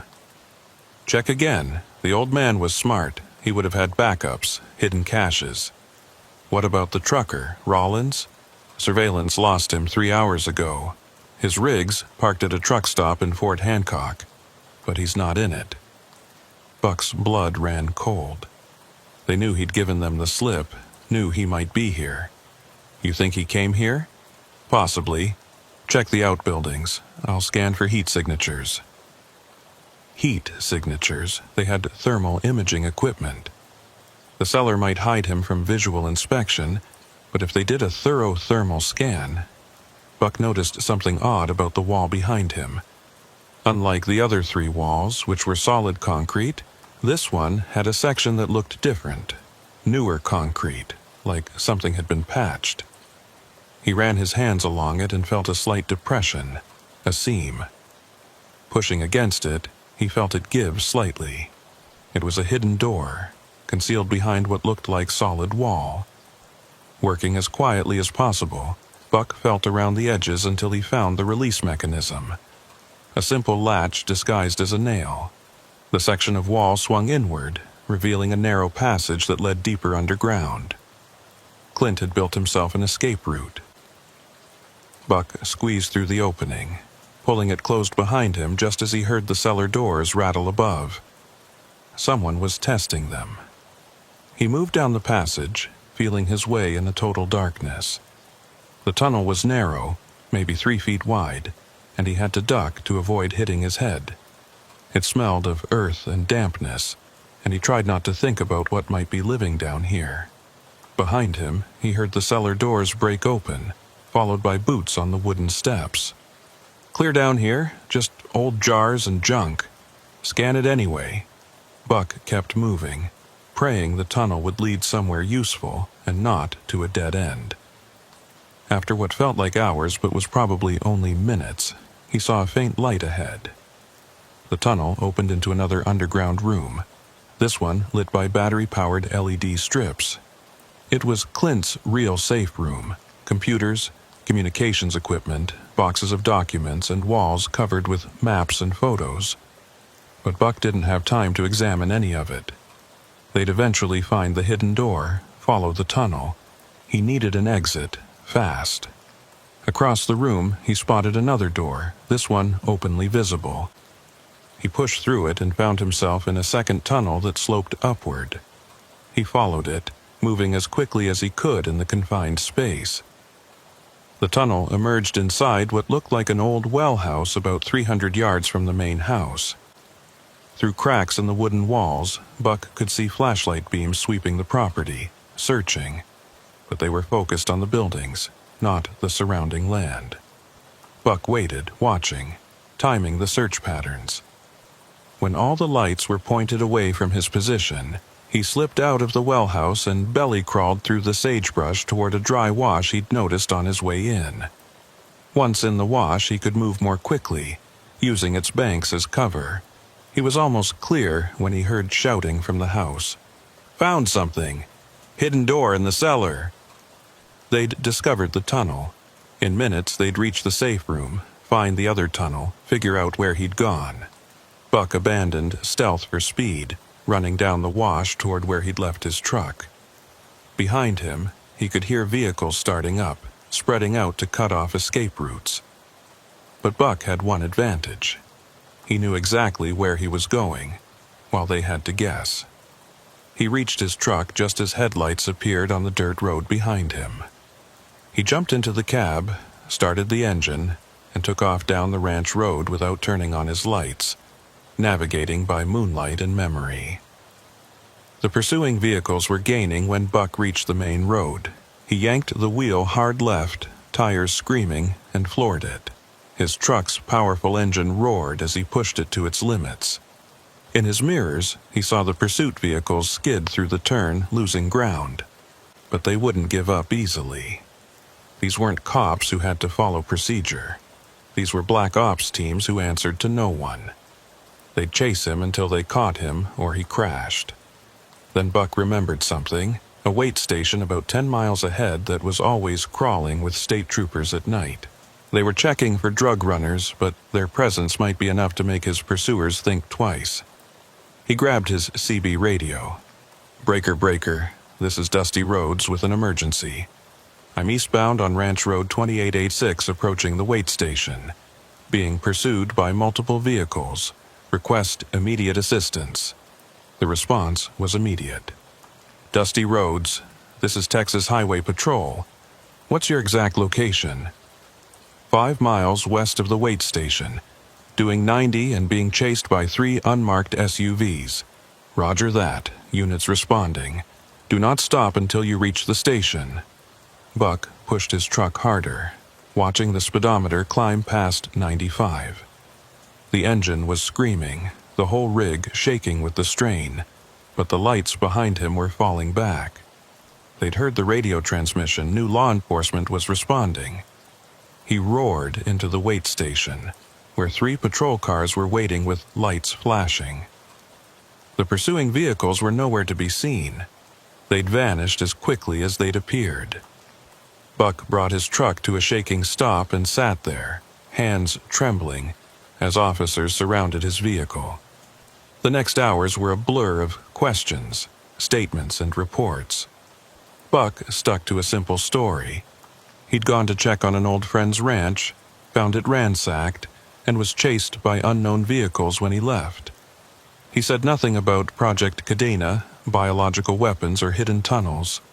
The flash drive and notebook were hidden in his truck's air filter housing, where no routine search would find them.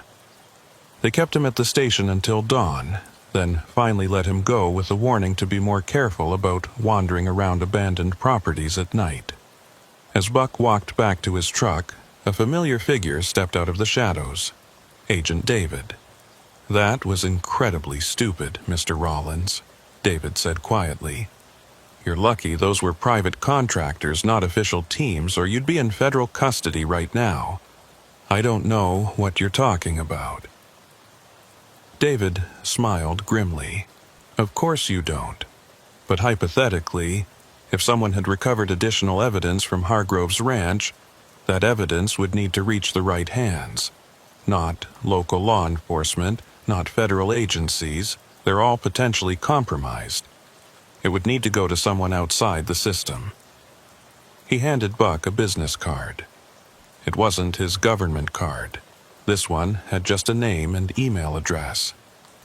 A friend at the Washington Post, someone who specializes in national security issues and isn't afraid of pushback. Hypothetically, of course. David turned to leave, then paused. "Oh, and Mr. Rollins. You might want to find a new route for a while. Maybe take some time off. Things are about to get very complicated in West Texas." Buck took David's advice. He called his dispatcher, claimed a family emergency, and took 2 weeks of accumulated vacation time. But he didn't go home to Houston. Instead, he rented a motel room in Las Cruces, New Mexico, close enough to monitor what was happening in West Texas, but far enough to avoid immediate danger. For 3 days, he sat on Clint's evidence, paralyzed by indecision. Sending it to the reporter David recommended could expose the conspiracy, but it could also paint a target on Buck's back. Not sending it meant living with the knowledge that biological weapons were being transported through civilian areas, that 7 people had already died, and more would likely follow. On the 4th day, the decision was made for him. The news broke on every major network simultaneously. A chemical spill near Bakersfield, Texas, had forced the evacuation of 300 residents. Hazmat teams from multiple agencies were responding. The footage showed people in full biological containment suits, military vehicles establishing a perimeter, and helicopters circling overhead. But Buck knew better. The local news might call it a chemical spill, but the response was all wrong for that. This was a bioweapon containment protocol. Another shipment had gone wrong. He opened his laptop and uploaded everything to a secure file-sharing site. Clint's letter, the notebook, the contents of both flash drives, his own written account of everything he'd witnessed. He sent the link to the Washington Post reporter with a simple message. Clint Hargrove died to get this information out. People are dying in Bakersfield right now. The truth needs to be told. Within an hour, his phone rang. The reporter, Jennifer Park, sounded simultaneously excited and terrified. "Mr. Rollins, do you understand what you've sent me?" "I understand people are dying, and someone needs to stop it. This evidence, it implicates people at the highest levels. Cabinet members, intelligence officials, military commanders. If even half of this is true, it's the biggest scandal since Iran-Contra.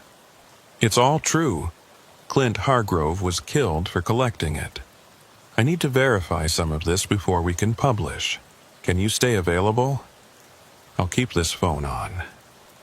The story broke 36 hours later. Not in the Washington Post, but simultaneously across multiple international news outlets. Jennifer Park had been smart. She'd shared the information with journalists in the UK, Germany, and Australia, making it impossible for any single government to suppress the story. The headlines were damning. Secret U.S. bioweapon program uses drug cartels for transport, and Texas chemical spill was weaponized pathogen breach, documents show, and black budget operation violated international treaties. Buck watched from his motel room as the story exploded.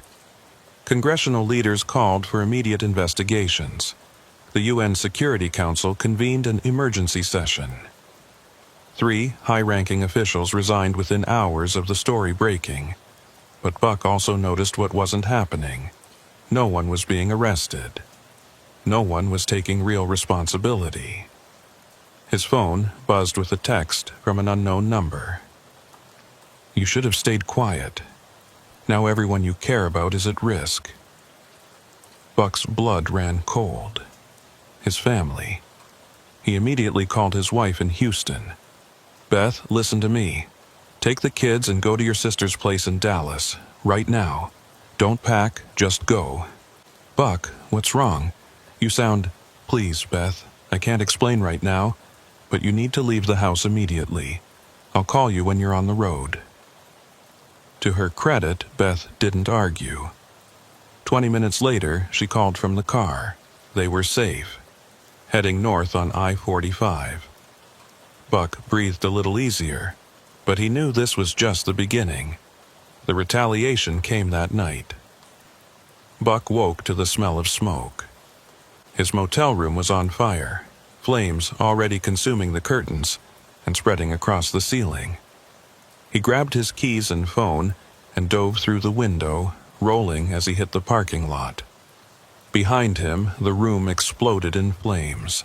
He ran to his truck, but as he approached, he saw something that made him freeze, a small red light blinking under the chassis. A bomb. They weren't trying to scare him anymore, they were trying to kill him. Buck backed away slowly, then ran. He made it about 50 yards before the truck exploded, the blast knocking him to the ground. His ears ringing, he struggled to his feet and kept moving. They'd be watching, waiting to confirm the kill. He needed to disappear. He hitchhiked to El Paso, using cash he'd hidden in his boots to pay a trucker to take him without asking questions. From there, he caught a bus to Dallas, constantly watching for surveillance. Every black SUV made his heart race. Every stranger who looked at him too long might be an agent. He finally reached Beth and the kids at her sister's house 3 days after the motel fire. The reunion was tearful and tense. "Buck, there are people outside," Beth whispered. "They say they're federal marshals, that we're under protective custody, but they won't say why." Buck peered through the blinds. 2 unmarked cars sat on the street, agents visible inside. But were they protection or surveillance? There was no way to know.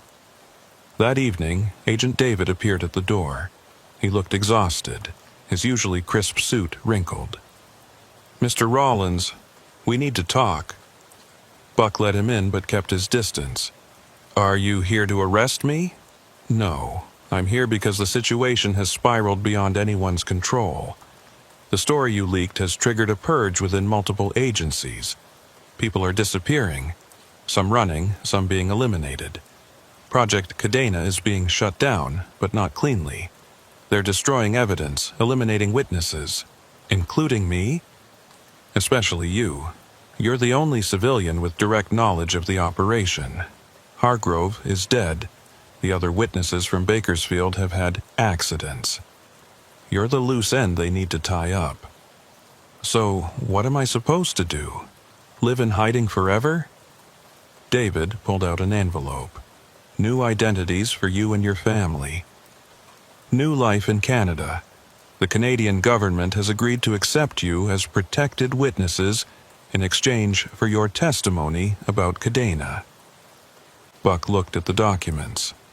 New names, new histories. Everything they'd need to disappear. "And if we don't take it, then I can't protect you. The people running Cadena have resources beyond what you can imagine." They'll wait weeks, months, maybe years, but eventually they'll find you. Buck looked at his family. His kids were scared, confused. Beth was trying to be strong, but he could see the fear in her eyes. Because of what he'd stumbled into one night in West Texas, their entire lives were being erased. "We'll take it," he said quietly. The transition happened quickly. Within 48 hours, the Rollins family ceased to exist. In their place, the Morrison family crossed the border into Canada, settling in a small town in British Columbia. Buck, now Robert Morrison, found work at a local trucking company, hauling lumber instead of construction materials. It was a different life, a smaller life, but a safe one. Or so they thought. 6 months into their new life, Buck received a package at his work. No return address, no postal markings. It had been hand-delivered. Inside was a single photo, Clint Hargrove's ranch, now completely demolished. Nothing but rubble and scorched earth. On the back, someone had written, "All traces erased. You're the last one who knows." Buck burned the photo, but the message was clear. They knew where he was. They were watching. The sword hanging over his head would never go away. 2 years passed. The Kadena scandal had faded from the headlines, replaced by new crises and controversies. A few low-level operatives had been prosecuted, but the real architects of the program had walked free. The official investigation concluded that while mistakes had been made, no laws had technically been broken. The biological materials had been classified as research samples. The deaths in Bakersfield attributed to industrial contamination. Buck tried to move on, to build a new life for his family. But every time he got behind the wheel of his truck, every time he drove at night, he remembered that convoy running dark through West Texas, Clint Hargrove's warning, the chase through the desert. He'd done the right thing by exposing Kadena, but the cost had been everything: his career, his identity, his peace of mind. Late one evening, he received a call from Jennifer Park, the reporter who'd broken the story. "Robert," she said, using his new name, "I wanted you to know. We won. Not completely, but we won. 3 more Kadena sites have been shut down. International pressure has forced new oversight protocols. What you did mattered." Did it? The people responsible are still free. Clint Hargrove is still dead. Those people in Bakersfield are still dead. But future deaths were prevented. That counts for something. After she hung up, Buck sat in his small Canadian living room, looking at his family.